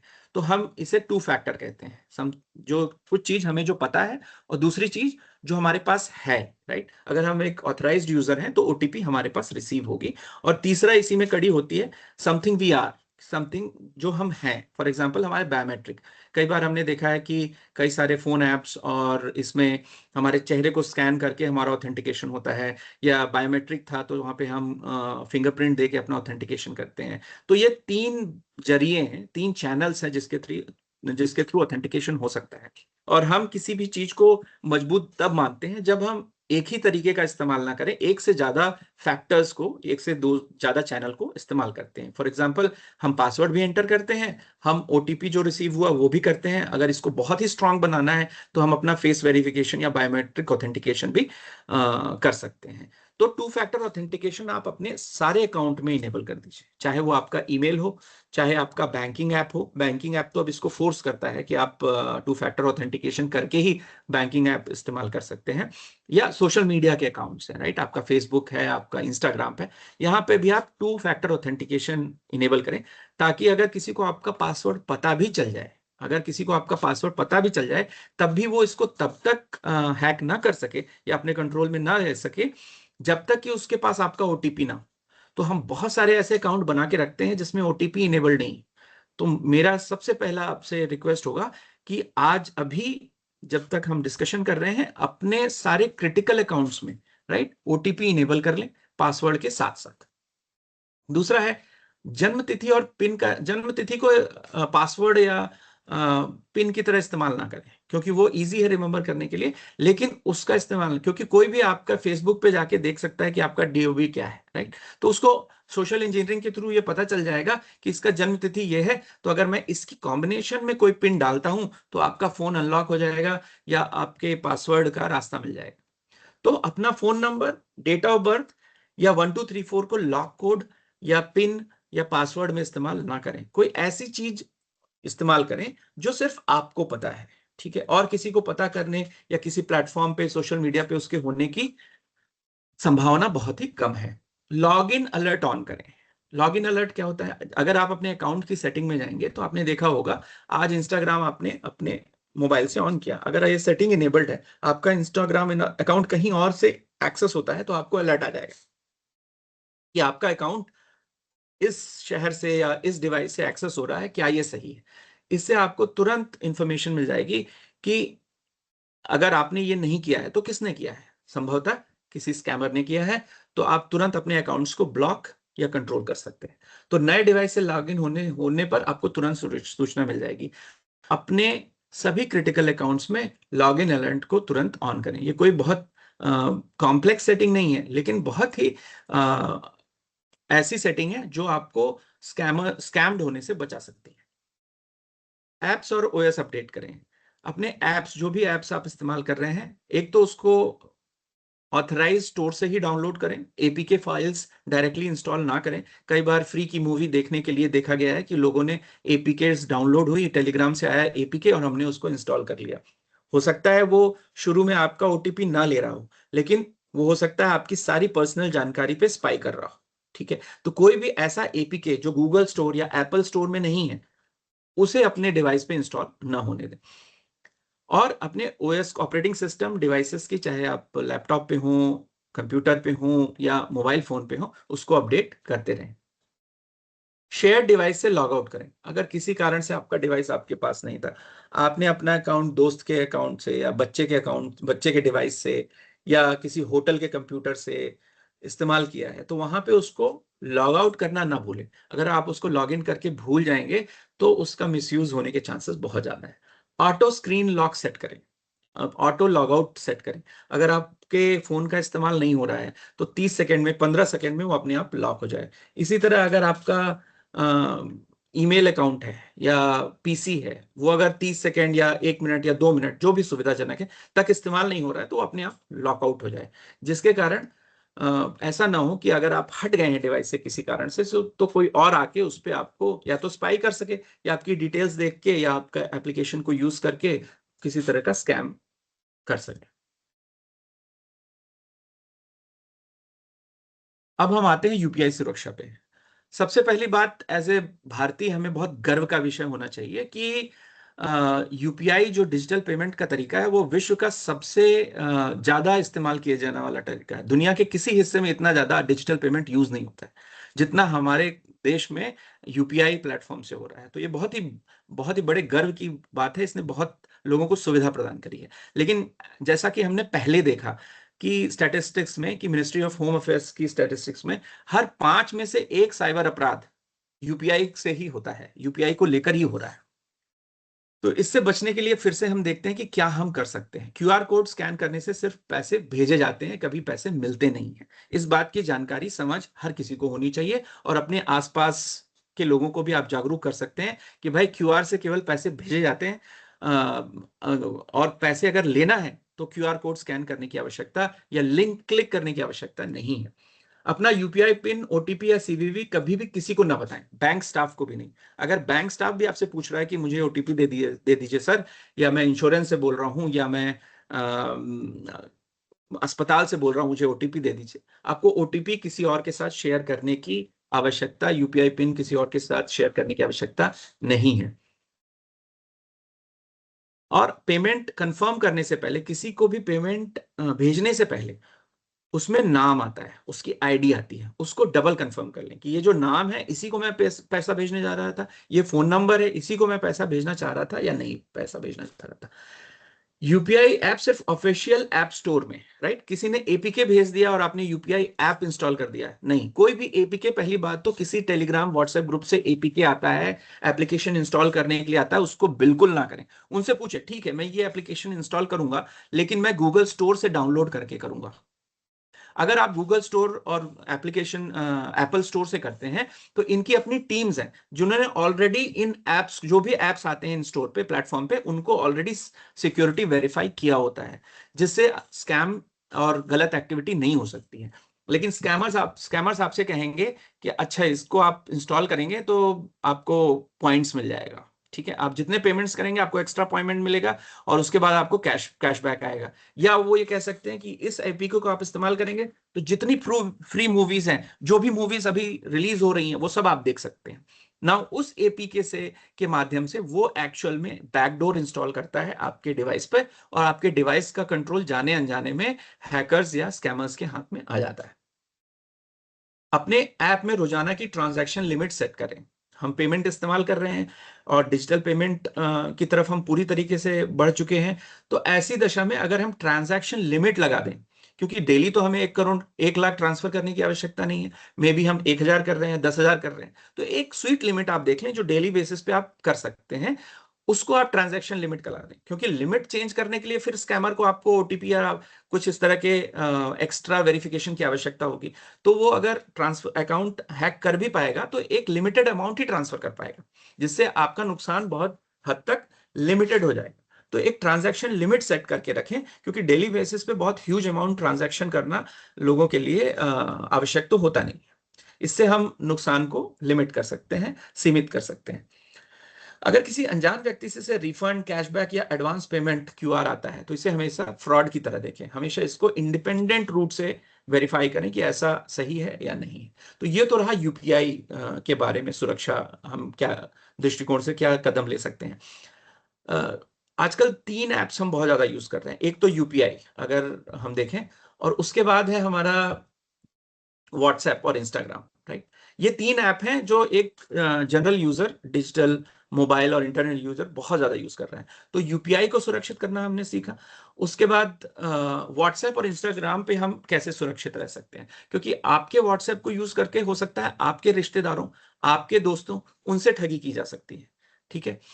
तो 2 स्टेप वेरिफिकेशन ऑन करें, सेटिंग्स अकाउंट में ये सुविधा है। इससे अगर आपका सिम क्लोन भी हो गया है, मतलब टेलीकॉम ऑपरेटर के थ्रू आपका सिम किसी और ने क्लोन कर लिया है और उसको एक्सेस मिल गया है आपके सिम का, ठीक है, तो आपका ओटीपी तो वहां आएगा, एसएमएस वहां पे आएगा, लेकिन अगर आपने व्हाट्सएप पे अपना पिन डाल रखा था तो जब तक उसको पिन ना पता हो वो आपके व्हाट्सएप पे लॉग इन इनेबल नहीं कर सकता है, ठीक है। कोई भी निमंत्रण के नाम से, बहुत ये देखा गया है कि आपको निमंत्रण के पत्र भेजे जा रहे हैं, पीडीएफ भेजे जा रहे हैं, ग्रीटिंग कार्ड्स आ रहे हैं, शादी के कार्ड आ रहे हैं, इसके नाम पे एपीके फाइल्स भेजी गई हैं लोगों को, और वो लोगों ने सच मान के इंस्टॉल कर ली हैं और उसके बाद उनका अकाउंट हैक हो गया है। हर महीने लिंक्ड डिवाइस की चेक करें। तो ये एक बहुत अच्छा फीचर है जो व्हाट्सएप प्रोवाइड करता है, जहां पर आप अपना अकाउंट अपने लैपटॉप पे भी देख सकते हैं, मोबाइल पे तो देख ही सकते हैं, उसके अलावा 2-3 जगह और देख सकते हैं। तो इसका भी अभी स्कैम करके व्हाट्सएप पे इसका एक्सप्लॉइटेशन बहुत ज्यादा हुआ। तो आपको क्या करना है, अगर आप इस सुविधा का इस्तेमाल कर रहे हैं तो आप रेगुलरली ये चेक करें कि आपने किन किन डिवाइसेस को लिंक्ड एक्सेस दे रखा है। आप व्हाट्सएप सेटिंग में जाएंगे, लिंक डिवाइसेस की सेटिंग आएगी, तो आपका व्हाट्सएप कहाँ कहाँ पे खुला हुआ है, जहां पे भी खुला होगा आपके सारे मैसेज, सारे एक्सचेंज वहां पर उस व्यक्ति को भी दिखेंगे जो उस कंप्यूटर को या डिवाइस को एक्सेस कर रहे हैं। तो लिंक डिवाइसेस की भी आप ऑडिट करते रहें। अगर कोई कांटेक्ट अचानक जल्दी पैसा मांगे तो उन्हें कॉल करें। तो ये हमने देखा कि कई बार हो सकता है आप आपको कॉल आया, आपको कॉल ना आया, आपको मैसेज आए आपके किसी दोस्त से, किसी रिश्तेदार से कि भैया मैं तो यहाँ बहुत फंस गया हूँ, बहुत इमरजेंसी में हूँ, अस्पताल हूँ, मैं हूँ, बातचीत नहीं हो पा रही है, आप मुझे 5,000 रुपये UPI कर दो, नहीं तो 2,000 कर दो, मुझे इनको फीस देनी है। इस परिस्थिति का इस्तेमाल करके बहुत सारे लोगों के साथ फ्रॉड हुआ है। कभी भी ऐसा मैसेज आए तो आप बिना उसको कंफर्म किए उस व्यक्ति से कॉल पे या वॉइस पे बात किए, या उससे आसपास जो व्यक्ति है उससे बात किए हुए बिना उसके पैसे न दिए जाएं। हमने एक केस भी देखा जिसमें 72,000 रुपए इसी तरह ट्रांसफर करा लिए गए थे। और आजकल लोग आपको लेफ्ट एंड राइट क्रिप्टो के ग्रुप्स में, व्हाट्सएप ग्रुप है इन्वेस्टमेंट के ग्रुप में, उसमें ऐड करते रहेंगे। तो इससे बचना है कि अनजान व्यक्ति आपको किसी ग्रुप में ऐड ना कर सके। तो आप अपनी सेटिंग को चेंज करें, who can add me two groups. केवल जो आपके कॉन्टैक्ट्स हैं, मतलब नोन कॉन्टैक्ट्स हैं, जिनको आपने ऑलरेडी सेव किया हुआ अपने फोन में, वो ही आपको किसी ग्रुप में ऐड कर सकते हैं। कोई भी बाहरी व्यक्ति आपको, जो आपके साथ जुड़ा नहीं हो, आपके कॉन्टैक्ट लिस्ट में नहीं है, वो आपको किसी इस तरह के ग्रुप में नहीं ऐड कर सकता। इस तरह के बहुत सारे क्रिप्टो करेंसी के इन्वेस्टमेंट के ग्रुप्स बने, और बहुत सारे लोगों से इस तरह के इन्वेस्टमेंट के नाम पर उनसे फर्जी पैसा लूट लिया गया। उस ग्रुप में होता क्या है कि उनके ही लोग होते हैं जो कहते हैं अरे मैंने तो 10,000 लगाया था, मुझे 50,000 मिल गए। मतलब पूरा ठगी का जो पहले सड़कों पे होता था, वो कारोबार अब व्हाट्सएप और टेलीग्राम के माध्यम से हो रहा है। तो उसमें लोग फंस जाते हैं कि अच्छा इनको मिल गया, वो स्नैपशॉट और फिगर भी देंगे, अरे मैंने 10,000 लगाए थे, 5 लाख मिल गए, इतने मिल गए। तो लोग ऐसा करके सोचते हैं कि अच्छा मैं भी 10,000 लगा के देख लेता हूँ। और जैसे ही आप ट्रांसफर करते हो, वो आपसे ट्रांसफर कराते हैं, कराते रहते हैं 10,000, 15,000, 20,000, और आपको दिखाते भी रहेंगे अच्छा आपका पैसा 50,000 हो गया, 1 लाख हो गया। और जब आप बोलेंगे अच्छा 2 लाख हो गया, बहुत बढ़िया, आप मुझे वापस दे दो, बस वहीं पे सारा कुछ बंद हो जाएगा, ग्रुप्स बंद हो जाएंगे, आपको ब्लॉक कर दिया जाएगा। आप उनको कॉल भी करेंगे तो आपको धमकाया जाएगा कि अगर आपको पैसा निकालना है, ये आपका 2 लाख रुपए तो है, निकालना है तो आपको 5,000 और ट्रांसफर करने पड़ेंगे। तो वो आपको इतनी तरीके से निचोड़ते रहेंगे जब तक आप साइकोलॉजिकली छोड़ ना दें कि नहीं मुझे तो ये करना ही नहीं। तो इन सब ग्रुप्स में जुड़ने से बचें। तो उसके लिए सबसे सिंपल सेटिंग है कि आपको किसी भी ग्रुप में कौन ऐड कर सकता है, केवल आपके नोन कॉन्टैक्ट्स ही ऐड कर सकते हैं। कोई भी अनजाना व्यक्ति आपको व्हाट्सएप या टेलीग्राम ग्रुप में ऐड नहीं कर सकता है। इंस्टाग्राम बहुत इस्तेमाल में है, खासकर यंग जनरेशन में, और आजकल हर कोई यूज कर रहा है। ज्यादातर टाइम आप देखेंगे आज के समय में जो एवरेज इंटरनेट यूज है इंडिया में, वो 8 घंटे प्रतिदिन हो गई है। मतलब हम डिफरेंट डिवाइसेस के माध्यम से लगभग 8 घंटे, एक तिहाई अपना हर दिन का समय इंटरनेट पे या डिजिटल डिवाइस पे दे रहे हैं। ठीक है, और उसमें सोशल मीडिया सबसे ज्यादा समय, 3-4 घंटे का टाइम तो सोशल मीडिया पे है। हम आगे उसमें ये भी देखेंगे कि हमें ऑडिट करना कितना जरूरी है कि हम कितना समय किस ऐप में दे रहे हैं। तो यहां पर इंस्टाग्राम पे हमें अगेन 2 फैक्टर ऑथेंटिकेशन इनेबल करना जरूरी है ताकि आपका प्रोफाइल हैक ना हो जाए। फिर सिर्फ कॉमन फ्रेंड्स देखकर अनजान फॉलो रिक्वेस्ट को एक्सेप्ट ना करें। हमने देखा एक केस में कि कॉमन फ्रेंड्स था, लड़की की फोटो थी तो हमने एक्सेप्ट कर लिया, या अनजान पहचान वाले व्यक्ति की भी फोटो थी, कॉमन फ्रेंड्स था, हमने एक्सेप्ट कर लिया। जब तक हमने वेरीफाई जेन्युइननेस का नहीं किया है, फ्रेंड रिक्वेस्ट एक्सेप्ट नहीं करनी है। बिना बुलाए वीडियो कॉल कभी एक्सेप्ट ना करें। अगर पुलिस के द्वारा कॉल आ रहा है, प्रोफाइल पे पुलिस की फोटो लगी है, जज की फोटो लगी हुई है, या किसी सुंदर लड़की की फोटो लगी हुई है और वीडियो कॉल आ रहा है, तो आपने झटाक से उठा लिया, नहीं, ऐसा नहीं करना है। ये एक आपको स्कैम में फंसाने की साजिश हो सकती है। हमारे घर में बहुत बच्चे हैं जो अभी स्कूल में पढ़ रहे हैं या कॉलेज में हैं, नाबालिग हैं, राइट। उनके अकाउंट को प्राइवेट रखें, मतलब उनको कोई भी फ्रेंड रिक्वेस्ट ना भेज सके। कई सारे ऐसे केसेस हैं जो कि हम बच्चों वाले सेशन में लेते हैं। उसका एग्जांपल लेते हैं, बच्चों के साथ गेम खेलकर, बच्चों के साथ अब ये तो पता नहीं चलता है कि अकाउंट के पीछे असली में बच्चा ही है, या 40 साल या 45 साल या 30 साल का एक एजेड व्यक्ति है। वो एक्ट करता है, इसको साइबर ग्रूमिंग कहते हैं। वो ऐसा लग दिखता है कि वो भी बच्चा है, वो साथ में गेम खेलेगा, उसकी अच्छी अच्छी प्रशंसा करेगा, उसके साथ म्यूजिक शेयर करेगा, और उसके बाद उनको साइबर ग्रूम करके उससे या तो फोटो मंगा सकते हैं, अश्लील चीजों की तरफ धकेल सकते हैं, या उनसे माँ बाप के फोन का एक्सेस ले लेते हैं। ऐसी भी घटना हुई है जहां बच्चों को फंसाकर, बच्चों को तो माँ बाप के फोन का एक्सेस है, वो उसको खोल सकते हैं, उनसे खुलवाकर, बच्चों से माँ बाप का फोन खुलवाकर उस पे एप्लीकेशन डाउनलोड कराया गया, एप्लीकेशन डाउनलोड करा कर उससे पैसा ट्रांसफर किया गया, और उसके बाद उस एप्लीकेशन को डिलीट भी करा दिया गया, मतलब कोई साक्ष्य बचा भी नहीं, तो लोग ढूंढते ही रह जाएंगे कि ये हुआ कैसे। और वहां पे इस्तेमाल किसका हुआ? बच्चे का हुआ। और बच्चे से जुड़ा कौन हुआ था? साइबर क्रिमिनल जुड़ा हुआ था। और आप देख रहे हैं बच्चे भी आजकल न केवल बड़े 8 घंटे तक हैं, बच्चे भी डिजिटल डिवाइस पे, कनेक्टेड डिवाइस पे गेमिंग के लिए, होमवर्क के लिए और कई चीजों के लिए ऑनलाइन है। आखिरी है, धमकी या ब्लैकमेल होने पर पैसे ना दें। देखिए, अगर ऐसी स्थिति बन भी जाती है किसी कारणवश, जाने अनजाने गलती से, तो पैसे ना दें। क्योंकि ऐसा नहीं है कि ब्लैकमेलर आपसे पैसा लेके आपको छोड़ देगा। वो तो हर स्टेप में आपसे और ज्यादा पैसा निचोड़ने की प्रक्रिया करेगा, राइट? तो पैसे कभी भी ना दें, सब कुछ स्क्रीनशॉट करें, हर चीज का स्क्रीनशॉट लें, चाहे वो आपके डिवाइस पे हो या बच्चों के डिवाइस पे हो। रिपोर्ट करें और ब्लॉक करें। तो एक तो है कि जहां पे आपका अकाउंट है, बैंक में है, इंस्टाग्राम पे है या ईमेल पे है, वहां पे उस प्लेटफॉर्म को भी रिपोर्ट करें कि ये मेरे साथ गड़बड़ी हुई है, इसको ब्लॉक करें, रेस्ट्रिक्ट करें। और उसके बाद cybercrime.gov, ये मिनिस्ट्री ऑफ होम अफेयर्स की वेबसाइट है। अगर कोई भी ऐसी घटना आपके साथ, आपके आसपास या बच्चों के साथ होती है, तुरंत सारे डिटेल्स लेके एक छोटा सा भी समरी, जैसा भी समरी आप बना सकते हैं, हिंदी में, इंग्लिश में लिख के, उसको तुरंत सबसे पहले आप cybercrime.gov.in पे लॉग इन कर लें। अब हम आगे आते हैं कि ग्रेट, आई थिंक एक क्वेश्चन आया निशान जी का कि हम ऑलरेडी एपीके फाइल्स इंस्टॉल कर चुके हैं। पहली बात, अगर आप अपने घर की चाबी, ताला लगा हुआ है, किसी और को ऑलरेडी दे चुके हैं, तो क्या करना चाहिए? इसका सवाल स्पष्ट है, ताला बदल लेना चाहिए। ठीक है, तो मोबाइल में सबसे अच्छा साधन ये है कि आप मोबाइल को फैक्ट्री रीसेट कर दें और उसके बाद अपना जेन्युइन अकाउंट डालें और केवल ऐप स्टोर से डाउनलोड किए गए एप्लीकेशन का ही इस्तेमाल करें।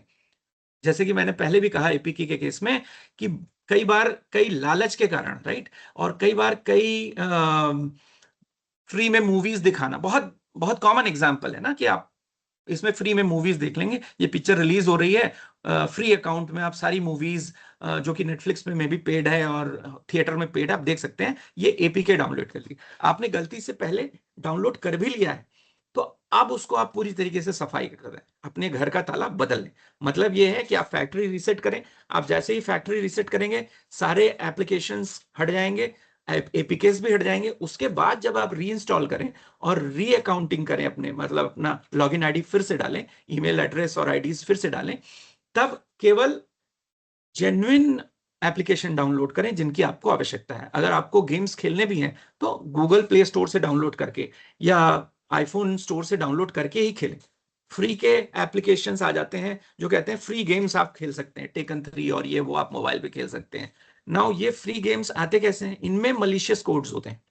वो फ्री क्यों देगा कोई आपको? भाई, जो कंपनी अपना गेम 100 रुपए, 500 रुपए, 1000 रुपए में बेच रही है, आपको फ्री क्यों दिया जा रहा है? आपको फ्री इसलिए दिया जा रहा है क्योंकि आपकी जानकारी ली जाएगी, आपके ऊपर स्पाई किया जाएगा और एक्सट्रीम केसेस में आपके ओटीपीज, आपके बैंक ट्रांसफर, इसको अपने कंट्रोल में लिया जाएगा। तो फ्री के इस तरह की चीजों से बचें। अगर गेम खेलना भी है, आजकल बहुत सारे अच्छे गेम्स हैं जो 100-200 रुपए में मिल जाते हैं, वो इंस्टॉल करिए। अपने बच्चों को भी ऐसे ही गेम्स दीजिए जो उपलब्ध हैं, जिनका क्रैक्ड वर्जन नहीं है। द मोमेंट आप क्रैक्ड वर्जन या फ्री के एरिया में जाते हैं, मोस्ट लाइकली आपका डिवाइस हैक होने के लिए तैयार है। थैंक यू निशांत जी, आपने क्वेश्चन पूछा। फर्जी पहचाने, हम फर्जी पहचान कैसे सकते हैं ना, लिंक, क्यूआर कोड और जॉब ऑफर। तो हमेशा ये देखिएगा कि जो भी फर्जी लिंक आपको इस्तेमाल होगी, उसके साथ साइकोलॉजिकल इफेक्ट होगा। ये ऑफर चला जाएगा, इसको अभी क्लिक करें, नहीं तो आपका अकाउंट बंद हो जाएगा, आपका फोन बंद हो जाएगा, आपका गैस का कनेक्शन बंद हो जाएगा, राइट? तो ये जल्दी वाली बाजी वाला, जब भी साइकोलॉजिकल इंपैक्ट क्रिएट करने की कोशिश हो, तो उसको आप किसी भी दशा में क्लिक ना करें। उस अकाउंट को आज ही मतलब अकाउंट आज ही ब्लॉक हो जाएगा, ये इस तरह का डर क्रिएट किया जाएगा। गलत स्पेलिंग वाला डोमेन, अब हमें यह भी पहचानने की जरूरत है, अगर हम इंटरनेट यूज कर रहे हैं जो कि हमारी आवश्यकता है, तो ये देखें कि Amazon.com, रियल Amazon.com और ये जो यहाँ पे Amazon लिखा हुआ है, इसमें क्या अंतर है? ये देखने में तो Amazon ही दिख रहा है, पर आप देखेंगे ये ओ नहीं है, ये जीरो है।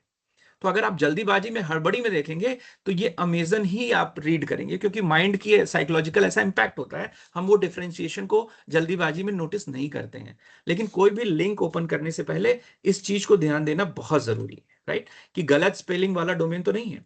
Bank secure in dot net, right, इसमें बीच में हाइफन लगा दिया, मतलब आपका बैंक था HDFC bank dot in, right, उसने क्या कर दिया HDFC hyphen bank dot in. अगर आपको इंटरनेट बैंकिंग इस्तेमाल भी करनी है तो आप देखें कि उसकी आधिकारिक वेबसाइट क्या है, उसकी स्पेलिंग क्या है, कहीं आपको उससे मिलती जुलती स्पेलिंग के साथ फेक वेबसाइट पे तो नहीं ले जाया जा रहा। वेरीफाई करने के लिए ओटीपी पिन या पासवर्ड मांगना। अब ओटीपी आपसे कोई भी अधिकारी या बैंक नहीं मांगेगा, ठीक है, वो आप अपने आप से न डालें, ठीक है। फिर फर्जी क्यूआर कोड, खरीदार सीधे पैसा देने के बजाय क्यूआर भेजता है। आपको किसी से पैसे रिसीव करने हैं तो बोलता है ये क्यूआर कोड है, आप इसको स्कैन कीजिए, आपको पैसा मिल जाएगा। पोस्टर, काउंटर पे क्यूआर स्टिकर थोड़ा टेढ़ा या अलग दिखे। आप दुकानों पे जाते हैं, कई बार देखे होंगे कि जेन्युइन क्यूआर कोड के ऊपर कई बार स्कैमर्स दूसरा स्टिकर लगा देते हैं। तो जब भी आप देखें कि स्टिकर अलग से लगाया हुआ है तो उस दुकानदार से पूछें कि क्या ये सही क्यूआर कोड है, और जब क्यूआर स्कैन भी कर लें तो उस पर देखें क्या ये सही नाम है, सही नंबर है जिसको हमें पैसा भेजना है। रिफंड या प्राइस पाने के लिए स्कैन करने को कहा गया। ये कहा गया कि आपने स्विफ्ट डिजायर जीत ली, ठीक है, अब आप ये स्कैन कर दीजिए, आपको इसका पैसा मिल जाएगा, या लॉटरी जीत ली। कभी भी इस तरह के लुभावने ऑफर्स में मत आए। फर्जी जॉब ऑफर, इसका भी बहुत इस्तेमाल किया गया है, क्योंकि हमारे देश में बहुत ज्यादा लोगों को जॉब की आवश्यकता हमेशा बनी रहती है, खासकर 10,000, 15,000, 20,000, 25,000, 30,000 वाले जॉब रेंज में। यहाँ पे ये लोग साइकोलॉजिकली वल्नरेबल भी होते हैं। कोई भी आपसे पहले फीस मांगे, रजिस्ट्रेशन के नाम पे, ट्रेनिंग के नाम पे, किट के नाम पे, और टोकन खरीदने के नाम पर, या वर्क अनलॉक करने के नाम पर, तो इससे सावधान रहें, उसको अलग से वेरीफाई करें कि क्या ये जेन्युइन है कि नहीं। बिना इंटरव्यू के कोई भी बोले कि आपको व्हाट्सएप टेलीग्राम के जरिए ये काम मिल जाएगा और पैसा मिल जाएगा, तो कभी भी बिना मेहनत के कुछ मिलता नहीं है, तो उसको आप डबल ट्रिपल वेरीफाई करें। फिर है रिक्रूटर का पर्सनल जीमेल, इंस्टेड ऑफ एक कंपनी डोमेन होने के, कंपनी डोमेन क्या है, जैसे google.com, राइट, या समथिंग एट AI cyber.guru, तो ये हमारा लेजिटिमेट डोमेन है, वहां पे रजिस्ट्रेशन है, लोगों को पता है। लेकिन कोई बोलता है नहीं, जीमेल पे मेरा अकाउंट है, company@gmail.com, तो वहां पे आप 3 बार वेरीफाई करें कि ये सही में कंपनी एग्जिस्ट भी करती है या नहीं। ये वाला जो सेक्शन है इसमें हम डिस्कशन करने वाले हैं बच्चों की ऑनलाइन सुरक्षा। हम सबके यहाँ परिवार में बच्चे हैं, छोटे बच्चे हैं, हमारे खुद के भी बच्चे हो सकते हैं और आसपास भी बच्चे हो सकते हैं। उनकी डिजिटल सुरक्षा बहुत आवश्यक हो गई है, स्पेशली कोरोना के बाद से ऑनलाइन क्लासेस चलने लगी हैं, कई सारी ऑनलाइन कोचिंग होने लगी हैं। ऐसी दशा में, और गेमिंग सबसे बड़ा है, गेमिंग, बच्चे ऑनलाइन गेमिंग में बहुत लिप्त होने लगे हैं। तो बच्चों के साथ हमें ऐसा क्या करना चाहिए जो हमारे लिए भी बहुत आवश्यक है। पहली चीज है डिजिटल डिवाइस ऑडिट करें। ये हमारी पर्सनल हेल्थ के लिए भी आवश्यक है और बच्चों के लिए भी आवश्यक है। वीकली बेसिस पे या हर 2 दिन में, 3 दिन में एक बार अपने बच्चे और अपने मोबाइल और अपने डिवाइसेस में कितना समय और कौन कौन से ऐप्स का इस्तेमाल हुआ है इसका चेक करें। आप पाएंगे कि आप यूट्यूब पे बहुत ज्यादा, आप कहते हैं कि हमारे पास तो मिलने का समय नहीं है, लेकिन आपने देखा होगा अपने इंस्टाग्राम या यूट्यूब पे 3-3 घंटे डेली लगाए हुए हैं। काफी, अगर आप ऑनेस्टली अपना ऑडिट करें और फिर अपने बच्चों का भी ऑडिट करें तो आप पाएंगे कि बहुत सारा समय आपने बहुत सारे ऐसे ऐप्स में दिया हुआ है जिसको अगर आप बचाते तो अपने लिए और प्रोडक्टिव चीजें कर सकते थे, और बच्चे के लिए, बच्चा भी प्रोडक्टिव चीजें कर सकता था। तो स्क्रीन टाइम और डिजिटल वेलबींग में जाकर अपना ऑडिट करें, बच्चों के भी टाइम का ऑडिट करें, at least once in a week, at least if not more than once in a week. Parental controls को ऑन करें। गूगल फैमिली लिंक है या एप्पल स्क्रीन टाइम है, इसके थ्रू आप बच्चों के अकाउंट पे नजर कर सकते हैं कि वो किस लिंक पे जा रहे हैं, कहाँ समय ज्यादा व्यतीत कर रहे हैं, किससे चैट कर रहे हैं। ठीक है, ये आपको जानना बहुत जरूरी है। जैसे हम बच्चों को सिखाते हैं, हर घर में सिखाया जाता है good touch bad touch, right. हम ये सिखाते हैं कि कोई भी अनजान व्यक्ति कुछ खाने को दे तो नहीं लेना चाहिए, लेकिन क्या हमने उसको सिखाया कि जब वो गेम खेल रहा है और वो इंटरनेट पे है, तो अगर उसको कोई भी फ्रेंड रिक्वेस्ट आती है, भले ही एक बच्चे से आती है, तो अगर वो अनजान है तो बिना वेरीफाई किए उससे चैट करना शुरू नहीं करना है। ये बात बच्चों को सिखाना और उनको लगातार ग्रूम, इस तरह मेंटर करना बहुत जरूरी है। अकाउंट प्राइवेट रखें, बच्चों का सोशल मीडिया अकाउंट प्राइवेट रखें, उसको पब्लिक ना बनाएं, राइट। अनजान फॉलोअर्स और मैसेज रिक्वेस्ट तुरंत तुरंत ब्लॉक करें। अगर उनको अनजान अकाउंट से रिक्वेस्ट आ रही है, वो बच्चों के नाम से भी आ रही है, तो भी उस पर नजर रखें, उसको ब्लॉक करें। खुला संवाद रखें, जासूसी नहीं। देखिए इंटरनेट, हमने देखा कि 8-8 घंटे लोग इंटरनेट पे बिता रहे हैं, तो इंटरनेट अब बंद हो जाएगा ऐसा तो संभव नहीं है। इंटरनेट का इस्तेमाल तो बढ़ा ही है और बढ़ने ही वाला है, चाहे वो पढ़ाई के लिए हो, चाहे इंटरनेट एंटरटेनमेंट के लिए हो, चाहे बैंकिंग के लिए हो। तो ऐसी दशा में हमें बच्चों के साथ क्या करना चाहिए? तो हमने उनको डिजिटल लाइफ के लिए तैयार किया है क्या? तो उनको भरोसा दिलाएं कि कोई भी अजीब चीज दिखे, चाहे वो पोर्नोग्राफिक कंटेंट हो, एक्सप्लिसिट कंटेंट हो, अनजान रिक्वेस्ट हो, तो वो डरे नहीं।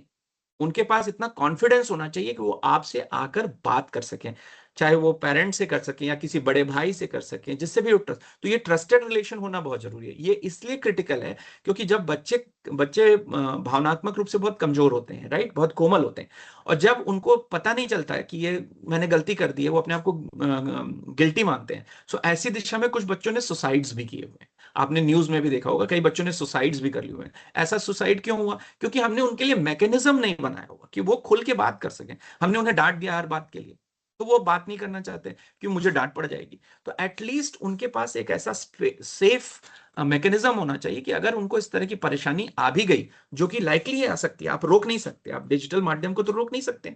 वो आज बचपन से लेके किशोरावस्था से लेके अर्ली यंग एज में उनको ऐसी परिस्थितियां, एक्सपोजर आएंगी ही आएंगी। तो क्या उनके लाइफ में ऐसा कोई है जिससे वो बात करके सही सलाह ले सकें, अपना कॉन्फिडेंस बढ़ा सकें, और कम से कम निगेटिव एस्पेक्ट, डिप्रेशन या सुसाइड की तरफ ना बढ़े? इसलिए ऐसा माहौल आपको बनाना बहुत जरूरी है, खासकर टीनेजर्स के साथ, कि वो खुल के ऐसी दशा में जब भी वो परेशानी में हो तो वो बात कर सके। बहुत जरूरी है, ताकि आप एक प्रोडक्टिव यंग सिटीजन बना सकें और सुसाइड और डिप्रेशन को रोक सकें। स्टूडेंट डेंजर सिखाएं, राइट, स्ट्रेंजर डेंजर सिखाएं, राइट। अनजान लोगों की फोटो, लोकेशन या निजी जानकारी कभी ना से ओवर शेयरिंग हो रही है इंस्टाग्राम के ऊपर। अब बच्चे को तो पता नहीं है हमने आज यहाँ खाना खाया, आज हम यहाँ जा रहे हैं, और इसको लेके स्कैमर्स आपको हैक कर सकते हैं, एक सोशल इंजीनियरिंग, और उसके बाद स्कैमिंग का एक पूरा जाल बुन सकते हैं। तो अपनी पर्सनल इंफॉर्मेशन कितनी आप शेयर कर रहे हैं? आप गए कहीं पे लाइव कर रहे हैं, ठीक है, एटलीस्ट आपके घर के आसपास अगर ऐसे लोग हैं जो आपको फॉलो कर रहे हैं, तो उनको पता है आज तो ये घर पे है नहीं। जिस तरह पहले हुआ करता था, घर पे चोरियां हुआ करती थी, जहां पे ताला लगा है, पता चला किसी से, किसी माध्यम से, सफाई वाले से, कहीं से पता चला, तो वहीं पे चोरी होती है जहां पे लोग बाहर गए हुए हैं। वही कॉन्सेप्ट डिजिटल वर्ल्ड में भी एप्लीकेबल है, राइट। अगर आपके नेटवर्क में ऐसे लोग हैं जिसके थ्रू आपकी प्राइवेट इंफॉर्मेशन आपने वहां जाके लाइव किया, और लोगों को पता है ये व्यक्ति तो यहाँ पर है, यहाँ गया है, यहाँ से लौटेगा, तो इस तरह के डेंजर से बच्चों को अवगत कराना है। ओवर शेयरिंग ना करें। हम लोग सेलिब्रिटीज नहीं, हर बच्चा सेलिब्रिटीज नहीं है। जो सेलिब्रिटीज हैं, अमिताभ बच्चन या और भी बच्चे होंगे जो सेलिब्रिटीज हैं, उनका अकाउंट मैनेजमेंट करने के लिए प्रोफेशनल टीम लगी हुई, उस सुरक्षा से लेके हर चीज को, कंटेंट को मॉडरेट कर रही है, मॉनिटर कर रही है, संभाल रही है, मैनेज कर रही है। हमारे लिए पर्सनल लाइफ में हर चीज ओपन होके एज ए इन्फ्लुएंसर के रूप में दिखना आवश्यक नहीं है। ये बात बच्चों को समझाना जरूरी है, ठीक है। इसलिए उनका अकाउंट प्राइवेट होना चाहिए और ओवर शेयरिंग नहीं होनी चाहिए। इस बात में आप खुला संवाद करें ताकि वो इससे लेकर परेशानी में ना आए। स्क्रीन फ्री समय तय करें, कुछ टाइम आप नोट कर लें। आप भी ना करें, क्योंकि जब बड़े स्क्रीन फ्री टाइम एंजॉय करेंगे तभी बच्चे उसको देख के उससे बाहर निकलेंगे, ठीक है। आप मोबाइल में लगे हुए हैं, फोन आ रहा है, सोशल मीडिया पे हैं, तो आप बच्चे को कैसे समझा सकते हैं कि वो इस्तेमाल ना करें? तो कुछ ऐसा समय बनाइए, सोने के 1 घंटे पहले या खाने के समय पूरा परिवार device free, internet free zone में बैठकर खाना खाएगा, बात करेगा, समझेगा। इसके बाद अगर बच्चों से जुड़ी कोई भी अनुचित सामग्री, चाहे एक्सप्लिसिट मटेरियल है, पोर्नोग्राफी है, या उसके मॉर्फ पिक्चर है, या कुछ भी है, या साइबर बुलिंग है, राइट। स्कूल में पहले बच्चे रहते थे तो स्कूल में बुलिंग होती थी, साइबर बुलिंग, लोगों को पकड़ के किसी ने डरा दिया, मर दिया, एक्सेट्रा। अब आज साइबर बुलिंग हो रही है। साइबर बुलिंग मतलब बच्चे अगर स्कूल जा रहे हैं, मोहल्ले में हैं, तो वो डिजिटली भी कनेक्टेड है आपस में। तो जब डिजिटली कनेक्टेड हैं तो उनका डिजिटली बुलिंग हो रहा है। अरे तुम तो बहुत गंदे दिखते हो, तुम तो बहुत खराब हो, तुम ऐसे हो, इस तरह साइबर बुलिंग होती है। और बच्चा उसको अगर अपने तक रखता है, उसको सही दृष्टिकोण से नहीं लेता है, तो बच्चा फिर डिप्रेशन में जाता है। तो ये बहुत बड़ा खतरा है, जो साइबर क्राइम तक तो नहीं पहुंचता, लेकिन साइबर बुलिंग के कारण बहुत ज्यादा लोगों का मानसिक ह्रास हो रहा है और इवन सुसाइड तक लोग जा रहे हैं। तो ऐसी कोई भी घटना हो तो cybercrime.gov.in पर रिपोर्ट करें, जिसमें चाइल्ड और वुमेन सेफ्टी के लिए एक अलग से सेक्शन भी है, ठीक है। यहाँ पे आप प्रोफाइल इंपर्सनेशन और साइबर बुलिंग को लेके अलग से भी रिपोर्टिंग cybercrime.gov.in पर कर सकते हैं। Thank you Abhishek ji. अब आते हैं कानून पे। हालांकि हमारा समय थोड़ा बढ़ रहा है, लेकिन एक छोटे से रूप में साइबर कानून कौन से हैं हम उस पर नजर डाल लेते हैं। दो महत्वपूर्ण कानून हैं जो साइबर क्राइम को गवर्न करते हैं या सुरक्षित साइबर स्पेस या इंफॉर्मेशन टेक्नोलॉजी को यूज करने के लिए भारत में लागू हैं। एक तो है आईटी एक्ट 2000 और दूसरा है डीपीडीपी एक्ट 2023, जो कि अभी लास्ट दिसंबर से इंप्लीमेंटेशन फेज में चला गया है। तो आईटी एक्ट 2000 क्या कहता है? भारत का पहला साइबर कानून है, हैकिंग, फ्रॉड और ऑनलाइन दुर्व्यवहार को कवर करता है। तो ऐसा नहीं है सिर्फ हैकिंग को कवर करता है, अगर ऑनलाइन पे भी आप किसी को धमका रहे हैं या ऑनलाइन में आप किसी की फेक प्रोफाइल बना रहे हैं तो ये उसको भी कवर करता है, और उसमें भी सजा का प्रावधान। धारा 43 के तहत बिना अनुमति किसी का फोन या किसी का कंप्यूटर सिस्टम अगर आप एक्सेस करते हैं तो इस पे आपको सजा हो सकती है और मुआवजा भी लग सकता है। धारा 66 के तहत कंप्यूटर से जुड़े अपराध जैसे हैकिंग, मतलब किसी के फाइल पे आपने एकीपी भेज दी किसी के डिवाइस पे, उससे कहा इसको इंस्टॉल कर दो, अब उसको तो नहीं पता था, उसने आपके ट्रस्ट में इंस्टॉल कर दिया। अब उससे हुआ क्या? अब आप भले उसके अकाउंट से ट्रांसफर नहीं कर रहे हैं, पर उसकी सारी गतिविधि आप नोट कर रहे हैं। कैसे कर रहे हैं? वो किससे बात कर रहा है, आपको कॉल रिकॉर्ड्स पता है, उस पर किसका एसएमएस आ रहा है, वो कौन से फोटो भेज रहा है। अगर इस तरह की घटना कोई करता है तो वो भी हैकिंग के दृष्टिकोण से पनिशेबल है, 3 साल तक की सजा दी जा सकती है। धारा 66C पहचान की चोरी, आइडेंटिटी थेफ्ट, किसी का पासवर्ड ले लिया, आधार ले लिया, हस्ताक्षर बनाकर उसकी फेक प्रोफाइल बना ली, तो दीज आर आइडेंटिटी थेफ्ट। ये भी बहुत बढ़ गया है और ये भी इस एक्ट के तहत पनिशेबल है। धारा 66D कंप्यूटर के जरिए किसी और का रूप धारण कर धोखाधड़ी करना, ज्यादातर एफआईआर में यही धारा लगती है 66D। इसमें क्या होता है कि किसी ने आपकी प्रोफाइल से फोटो निकाली, हूबहू आपकी प्रोफाइल लेके एक फेक प्रोफाइल बना ली, ठीक है। उस प्रोफाइल से या तो आपको रेपुटेशनल लॉस किया, जैसे हमारे पास एक केस आया था केरला से, एक सेंट्रल स्कूल की मैम ने किया कि हम मेरी प्रोफाइल बना लिए और उससे वो फोटोज शेयर कर रहा है बच्चा। अब वो बच्चा भी हो सकता है या कोई दूसरा व्यक्ति भी हो सकता है, लेकिन ये इंपर्सनेशन में आता है और वो धारा 66D के तहत पनिशेबल है। तो आप किसी की भी फोटो लेके उसके नाम पे अकाउंट नहीं बना सकते हैं या उस ऐसा नहीं दिखा सकते हैं कि आप अकाउंट कोई और हैंडल कर रहा है और है किसी और का। धारा 66 के तहत इलेक्ट्रॉनिक रूप से अश्लील सामग्री प्रकाशित करना सेक्सटॉर्शन को कवर करता है। सेक्सटॉर्शन का हमने एक और केस देखा था जहां पे फॉलो रिक्वेस्ट आई, फिर वीडियो कॉल आया, तो सेक्सटॉर्शन भी धारा 67 के तहत पनिशेबल ऑफेंस है। फिर एक तो हो गया cyber security, then privacy, right. एक बहुत बड़ा मुद्दा है जिसको समझने की आवश्यकता है। भारत ने अपना प्राइवेसी कानून 2023 में स्टार्ट किया था और 2025 से लागू होना शुरू हो गया है, और 2026 से 27 तक हर कंपनी को, हर बिजनेस को जो भी कस्टमर का डेटा इकट्ठा करता है, नाम, नंबर, पता, उसके लिए ये रिस्पॉन्सिबिलिटी तय की गई है कि आप इसको सुरक्षित करें और उसी रूप में इस्तेमाल करें जिसके लिए आपने उसको कलेक्ट किया है। तो ये इसमें कॉन्सेप्ट है डेटा प्रिंसिपल का। हर व्यक्ति जिसका पर्सनल डेटा है, नाम, नंबर, पता, में भी चेहरा, फोटो एक्सेट्रा, आप बन जाते हैं डेटा प्रिंसिपल, ठीक है। कंपनियां जो भी आपके साथ, चाहे बैंकिंग है या अस्पताल है, वो आपका डेटा लेता है तो वो होता है डेटा फिड्यूशियरी, राइट। वो आपका डेटा इस्तेमाल करने से पहले आपका कंसेंट लेना बहुत जरूरी है कि मैं आपका डेटा लेना चाह रहा हूं और आपका डेटा मैं इस तरीके से इस्तेमाल करूंगा कि मैं आपको ई कॉमर्स की सुविधा दे रहा हूं, या अस्पताल में हूं तो मैं आपका डेटा इसलिए ले रहा हूं ताकि मैं आपको जान सकूं और आपकी दवाई का उपचार कर सकूं। अब अस्पताल ने आपका डेटा ले लिया, अब उस डेटा को वो किसी और को नहीं दे सकता। उसका काम केवल अपने अस्पताल के रिकॉर्ड मेंटेन करने के लिए ही है। बच्चों का डेटा लेने के लिए माता पिता की सहमति बहुत जरूरी है। अगर आप किसी ऐसे व्यक्ति का डेटा, अगर बिजनेस रन कर रहे हैं और किसी ऐसे व्यक्ति का डेटा ले रहे हैं जो बच्चा है, तो वहां पर माता पिता या उसके गार्जियन की सहमति आवश्यक है ताकि नाबालिग लोगों को टारगेटेड विज्ञापन न दिखाया जा सके। अब आपकी शिकायत के लिए अलग data protection board of India online काम करना शुरू कर रहा है, जहां पे मान लीजिए कंपनी ने आपका डेटा ले लिया और फिर वो लगातार आपको कॉल कर रही है, आपने उसको मना कर दिया, मुझे कॉल मत करिए, मेरा डाटा का इस्तेमाल मत करिए, मेरा डाटा डिलीट कर दीजिए, फिर भी वो डेटा इस्तेमाल कर रही है, तो ऐसी दशा में आप उसको डेटा प्रोटेक्शन बोर्ड को शिकायत कर सकते हैं कि मेरी प्राइवेसी का उल्लंघन हो रहा है, और ऐसी दिशा में 250 करोड़ रुपए तक का जुर्माने का प्रावधान है इस एक्ट के तहत।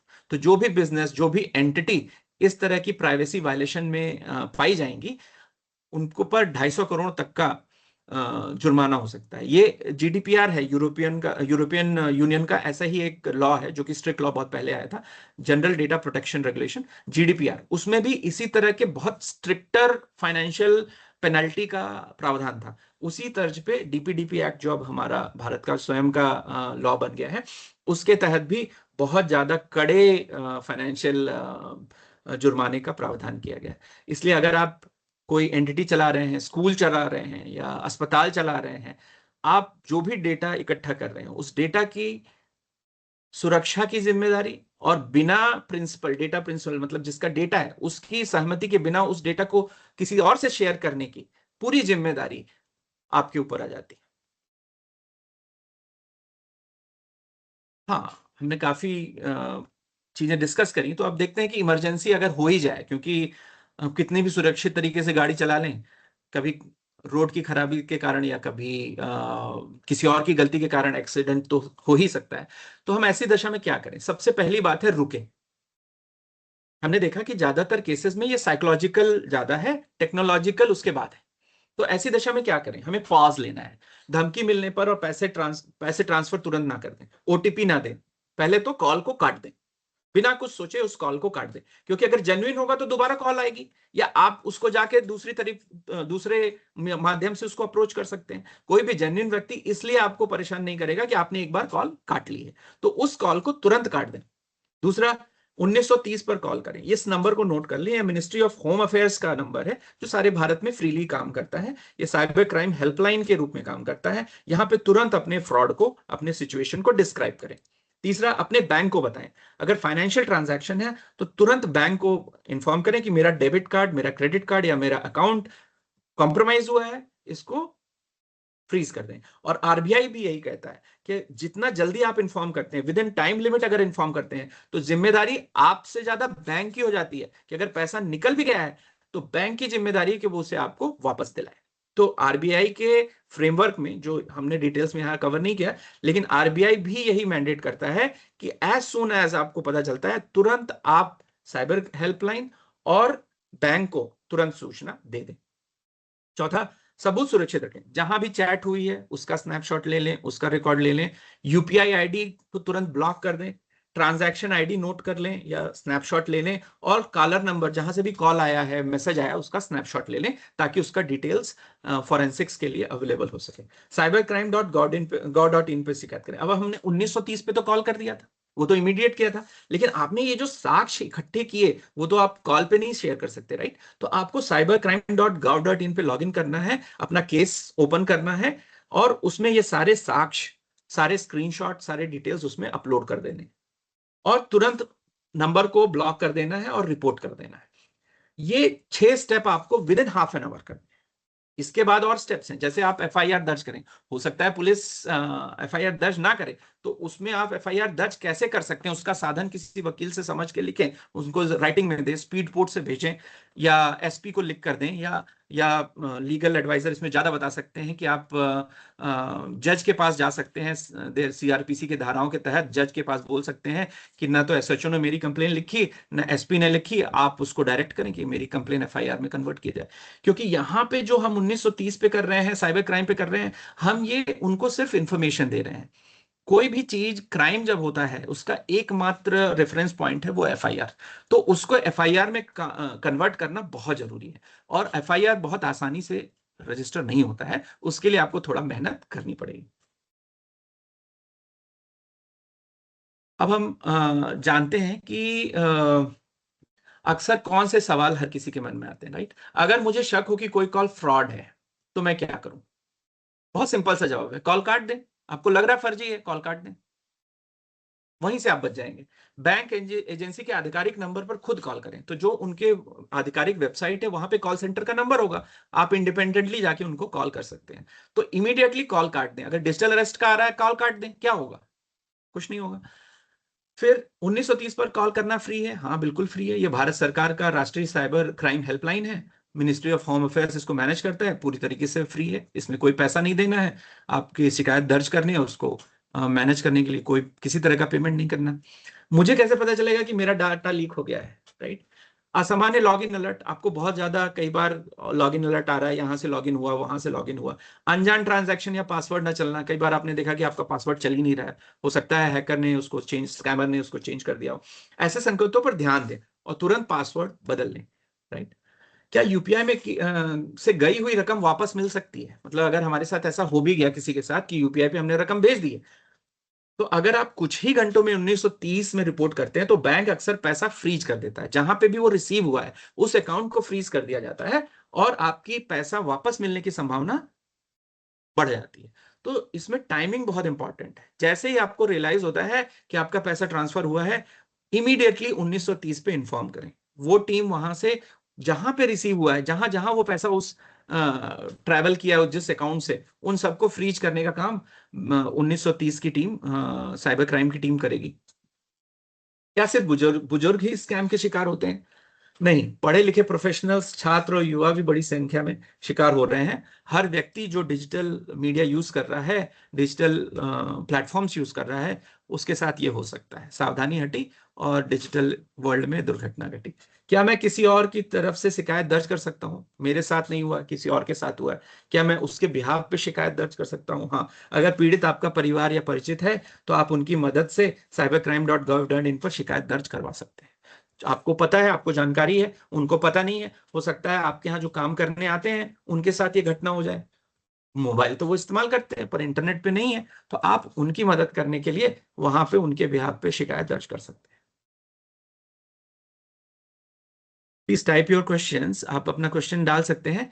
हम लास्ट स्लाइड में हैं, तो एक छोटा सा फ्रेमवर्क जो आप याद कर सकते हैं, जो कि प्रधानमंत्री ने भी प्रपोज किया है, क्योंकि हम सब देख रहे हैं कि इसकी बहुत आवश्यकता है आज के समय में। रुके, सोचे और जांचे। 3 स्टेप। रुक जाएं, सोचे और जांचे। इनका क्या अर्थ है? पहले रुके, डर या उत्साह के पल में कुछ ना करें। आपके साइकोलॉजिकल इमोशंस का एक्सप्लॉयटेशन होता है साइबर क्राइम के लिए, तो डर या उत्साह के दशा में कोई भी एक्शन ना लें, रुक जाएं। उस ऐप को बंद कर दें, इंटरनेट को बंद कर दें, ऑफलाइन चले जाएं।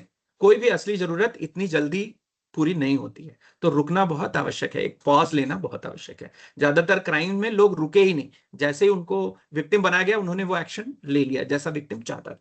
सोचें, हमें ये भी विचार करना आवश्यक है, अगर हम नौकरी ढूंढ रहे हैं या कुछ भी कर रहे हैं, क्या कोई भी बैंक, कोर्ट या एम्प्लॉयर हमसे ये जानकारी व्हाट्सएप पे, क्यूआर या वीडियो कॉल के थ्रू मांगेगा? राइट। तो ऐसा जरूरी नहीं है, ये हमें सोचना जरूरी नहीं है। फिर जांचें। जांचना कैसे है? आपको उसी से नहीं जांचना, आपको इंडिपेंडेंटली जांचना है, इंडिपेंडेंट चैनल से, आउट ऑफ बैंक चैनल से जांचना है।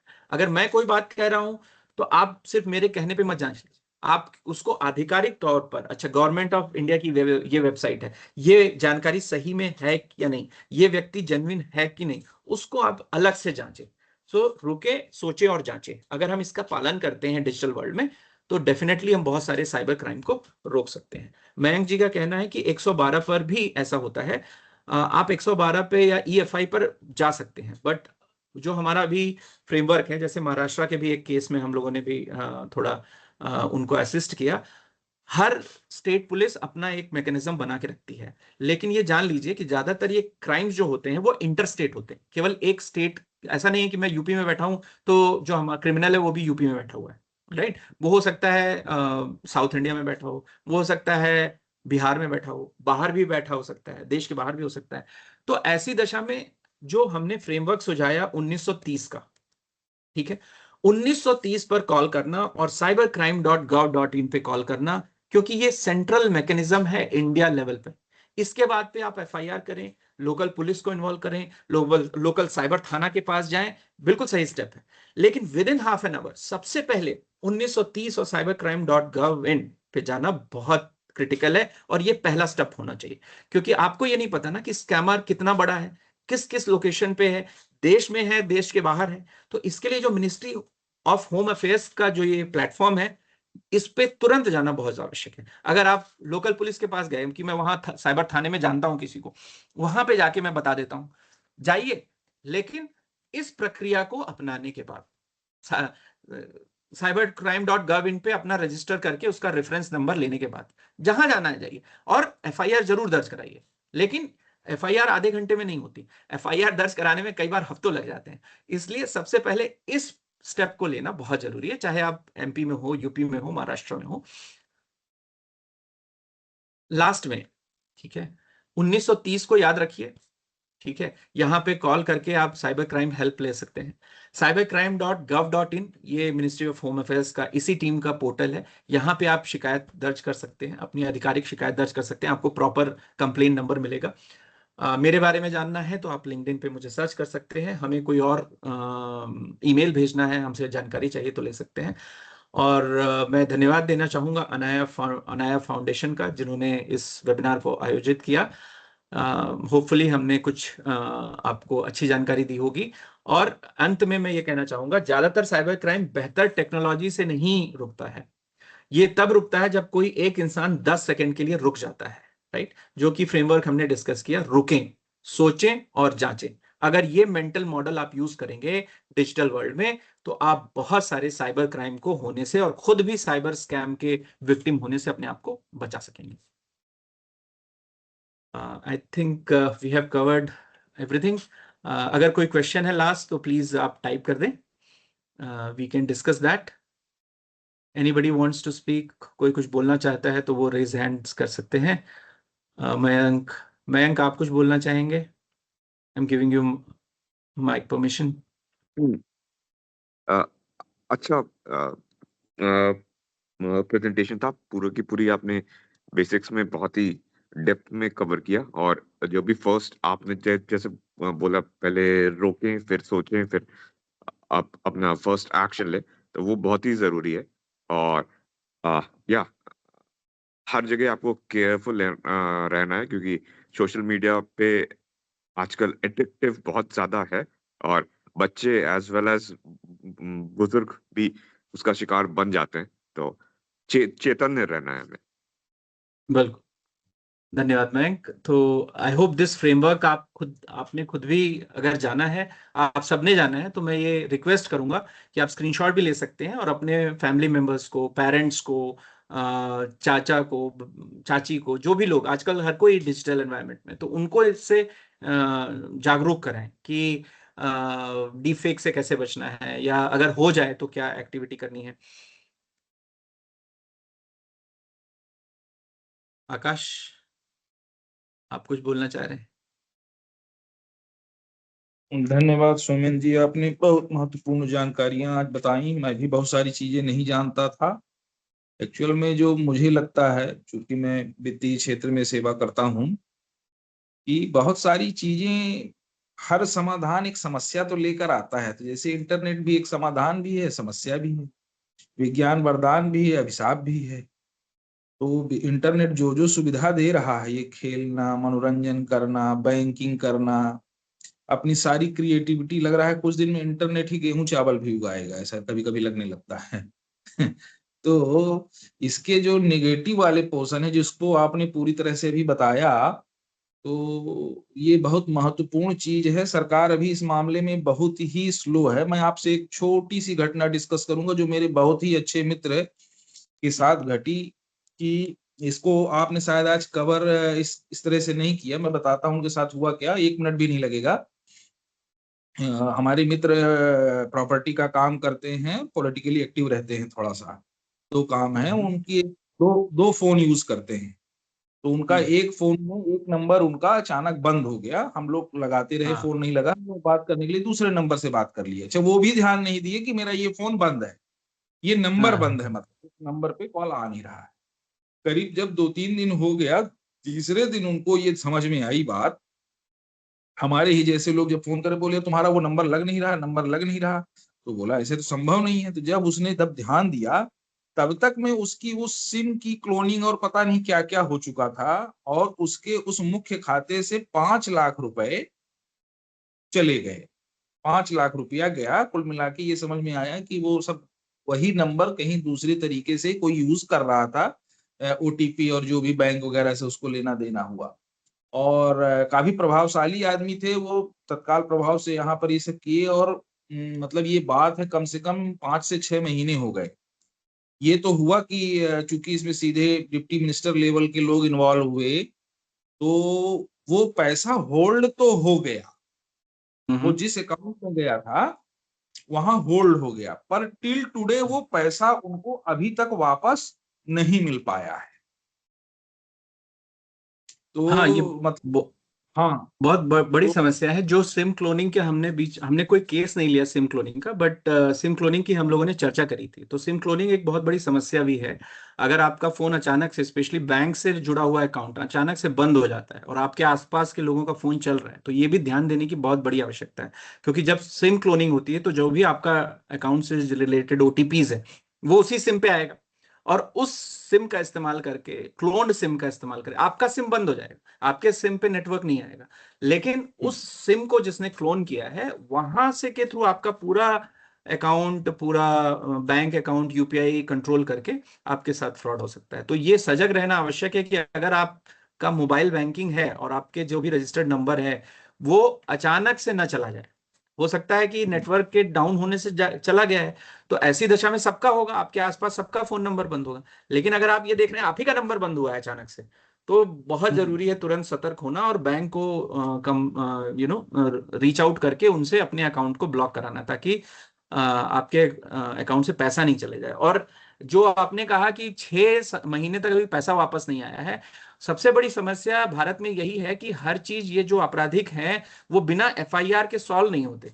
और जब तक आप एफआईआर नहीं दर्ज करेंगे और जब तक कोर्ट उसमें आदेश नहीं देगा कि इस पैसे, ये इनका लेजिटिमेट है, इसको वापस कर दिया जाए, तब तक बैंक भी उसको वापस नहीं करेगा। जो हमारे रिसेंट केस में भी हो रहा है कि साइबर हेल्पलाइन पे तो रजिस्टर करा दिया गया, अब पुलिस मना कर रही है कि भैया हम आपका एफआईआर नहीं करेंगे। लेकिन अगर एफआईआर आपके पास नहीं रहा तो 1-2 महीने बाद आप ही हतोत्साहित हो जाएंगे, और बिना एफआईआर के बैंक भी नहीं मानेगा कि ये आपका पैसा है। तो एफआईआर तक जाना, ऐसे समय में उसको त्वरित रूप से लॉग इन कराना, एफआईआर लेना बहुत क्रिटिकल स्टेप है अगर आप पैसा रिकवर करना चाहते ये हैं जो तो। आपने 1930 वाला नंबर बताया, जी जी जी। ये इफेक्टिव है ना? नहीं नहीं, ये तो इफेक्टिव है। ये अकाउंट को फ्रीज कर देगा, ये तुरंत उस हाँ। बैंक से बात करके वहां अकाउंट को फ्रीज कर देगा। लेकिन अकाउंट फ्रीज करने का मतलब ये नहीं कि आपका पैसा वापस आ जाएगा। पैसा वापस हम्म। आने के लिए एफआईआर की आवश्यकता होगी, कोर्ट को रूलिंग देनी होगी, हाँ ये लेजिटिमेट है, तब बैंक आपको पैसा वापस कर सकता है। और इसीलिए एफआईआर। हालांकि आज समय ज्यादा हो रहा है, मैं एक छोटी सी लाइन और जोड़ता हूँ इसमें, क्योंकि कुछ हम्म। पुलिस वाले मेरे मित्र भी हैं। मैंने अक्सर देखा है कि जब आम आदमी, खासकर पढ़ा लिखा युवा लड़का, युवा छात्र, हम्म। जो जिनकी एज ग्रुप 18 से 25-26 के बीच के हैं, हम्म। ये जब संबंधित नियरेस्ट थाने में शिकायत लेकर जाते हैं अपनी, ये कि मेरे फोन से ये चला गया, वो चला गया, पैसा चला गया, चूंकि उनकी रकम बहुत बड़ी नहीं होती, छात्रों के खाते में पैसा कम है, 2, 4, 5, 10 हजार, 10,000, बीस हजार का। 5,000, हाँ। पुलिस वाले साथी वहां पर उनकी शिकायत को एफआईआर लिखने से मतलब बहुत उनको वो करते हैं।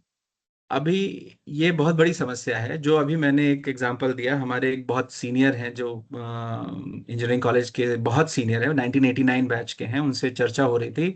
उनके साथ ही ऐसी घटना हुई, और हम सब ने भी देखा है, अगर हम पुलिस के पास जाते हैं वो आपका एफआईआर कभी दर्ज नहीं करेंगे। वो हमेशा ये चाहते हैं एफआईआर दर्ज ना हो। ये उनकी मजबूरी है या उनकी कार्यशैली है, जो भी कहा जा सकता है, लेकिन वो एफआईआर दर्ज नहीं करते हैं। और इवन वो आपको हतोत्साहित भी करते हैं। गलती तो आप ही ने करी ना, मतलब सीधे ये रहता है कि एप्लीकेशन तो आप ही ने डाउनलोड किया था, ओटीपी आप ही ने शेयर किया था, गलती आपकी थी। और ऐसे लहजे में करते हैं कि आप हतोत्साहित हो जाते हैं, डर जाते हैं कि हाँ भाई गलती तो मेरी थी।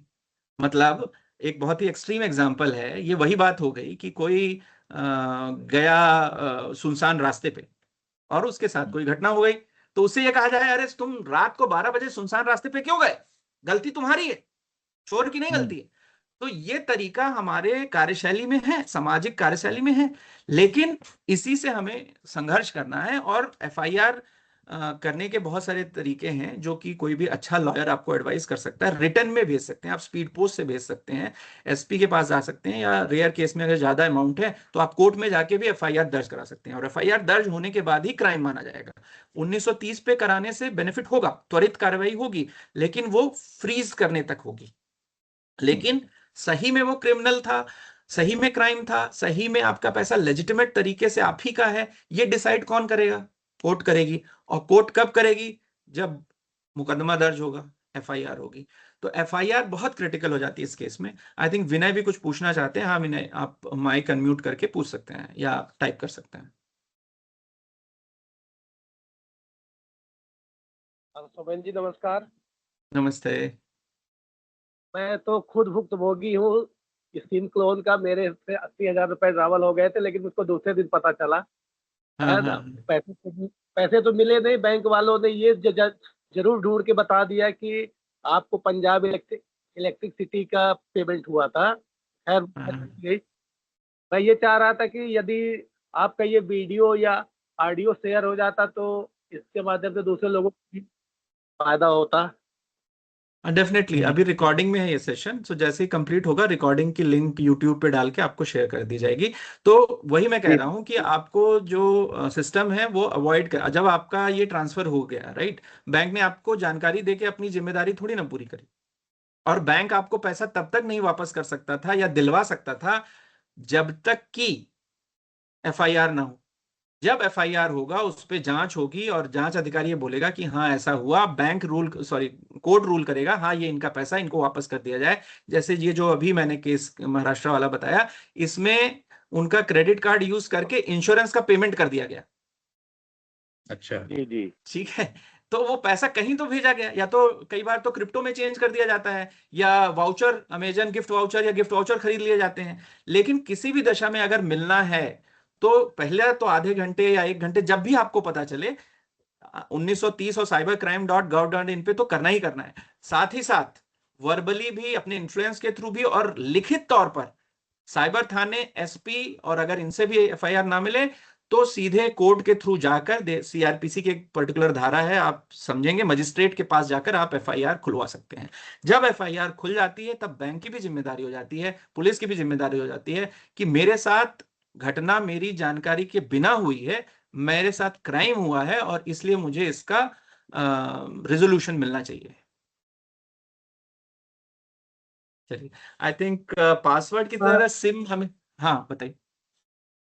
नहीं ठीक है, वो आप जो कह रहे थे, जो विनय जी ने अभी कहा, ये विनय जी ने हमसे चर्चा की थी, हमको याद आ गया, पुरानी बात है और याद आ रहा। हम इसमें एक आग्रह आपसे अगला करेंगे कि हम लोग शीघ्र ही अगले किसी भी ऐसे ही छुट्टी के दिन को थोड़ा सा और प्लान करते हैं, और कुछ मैं भुक्तभोगियों के अनुभवों को भी, जो भी साथी जुड़े हैं कृपया ऐसा रखें, कुछ ऐसे केसेस जो इसमें कवर नहीं हो पाए हैं, और थोड़ा सा इसको हम अननोन फ्रेंडली लोगों के साथ भी शेयर करना चाहेंगे, जो लोग बिल्कुल भी कुछ नहीं जान रहे पर फोन चला रहे हैं, हाँ हाँ बिल्कुल। भी नहीं समझ रहे हैं, कुछ भी नहीं जान रहे हैं, और चूंकि प्रामाणिकता का अभाव है, प्रामाणिकता का अभाव है, इसीलिए से थोड़ा सा, तो सोमेंद्र जी हम आपसे, मेरा आग्रह है कि आगे निकट भविष्य में हम लोग जल्दी ही फिर से इस प्रकार की कार्य योजना को आपस में करके और ज्यादा से ज्यादा लोगों के बीच में सूचना प्रेषित करके उनको जोड़ने का प्रयास करेंगे कि अवेयरनेस बढ़े। आज मैंने अपने शहर के साइबर सेल थाना प्रभारी को जोड़ने का प्रयास किया, बात हुई थी हमारी, पर लगता है कि वो बताए थे कि हमारे लोगों की मीटिंग है एसपी साहब के साथ, लेकिन समय लगता है कि वो मीटिंग में फंसे ही रह गए, नहीं तो पूरा प्रयास था कि साइबर सेल थाना प्रभारी रीवा शहर के ये भी जुड़ते और वो भी अपने कुछ अनुभव बताते, अच्छा बुरा मोटा पतला, तो कम से कम आम जनता और पुलिस के बीच का भी जो संवाद है बना रहे, कुछ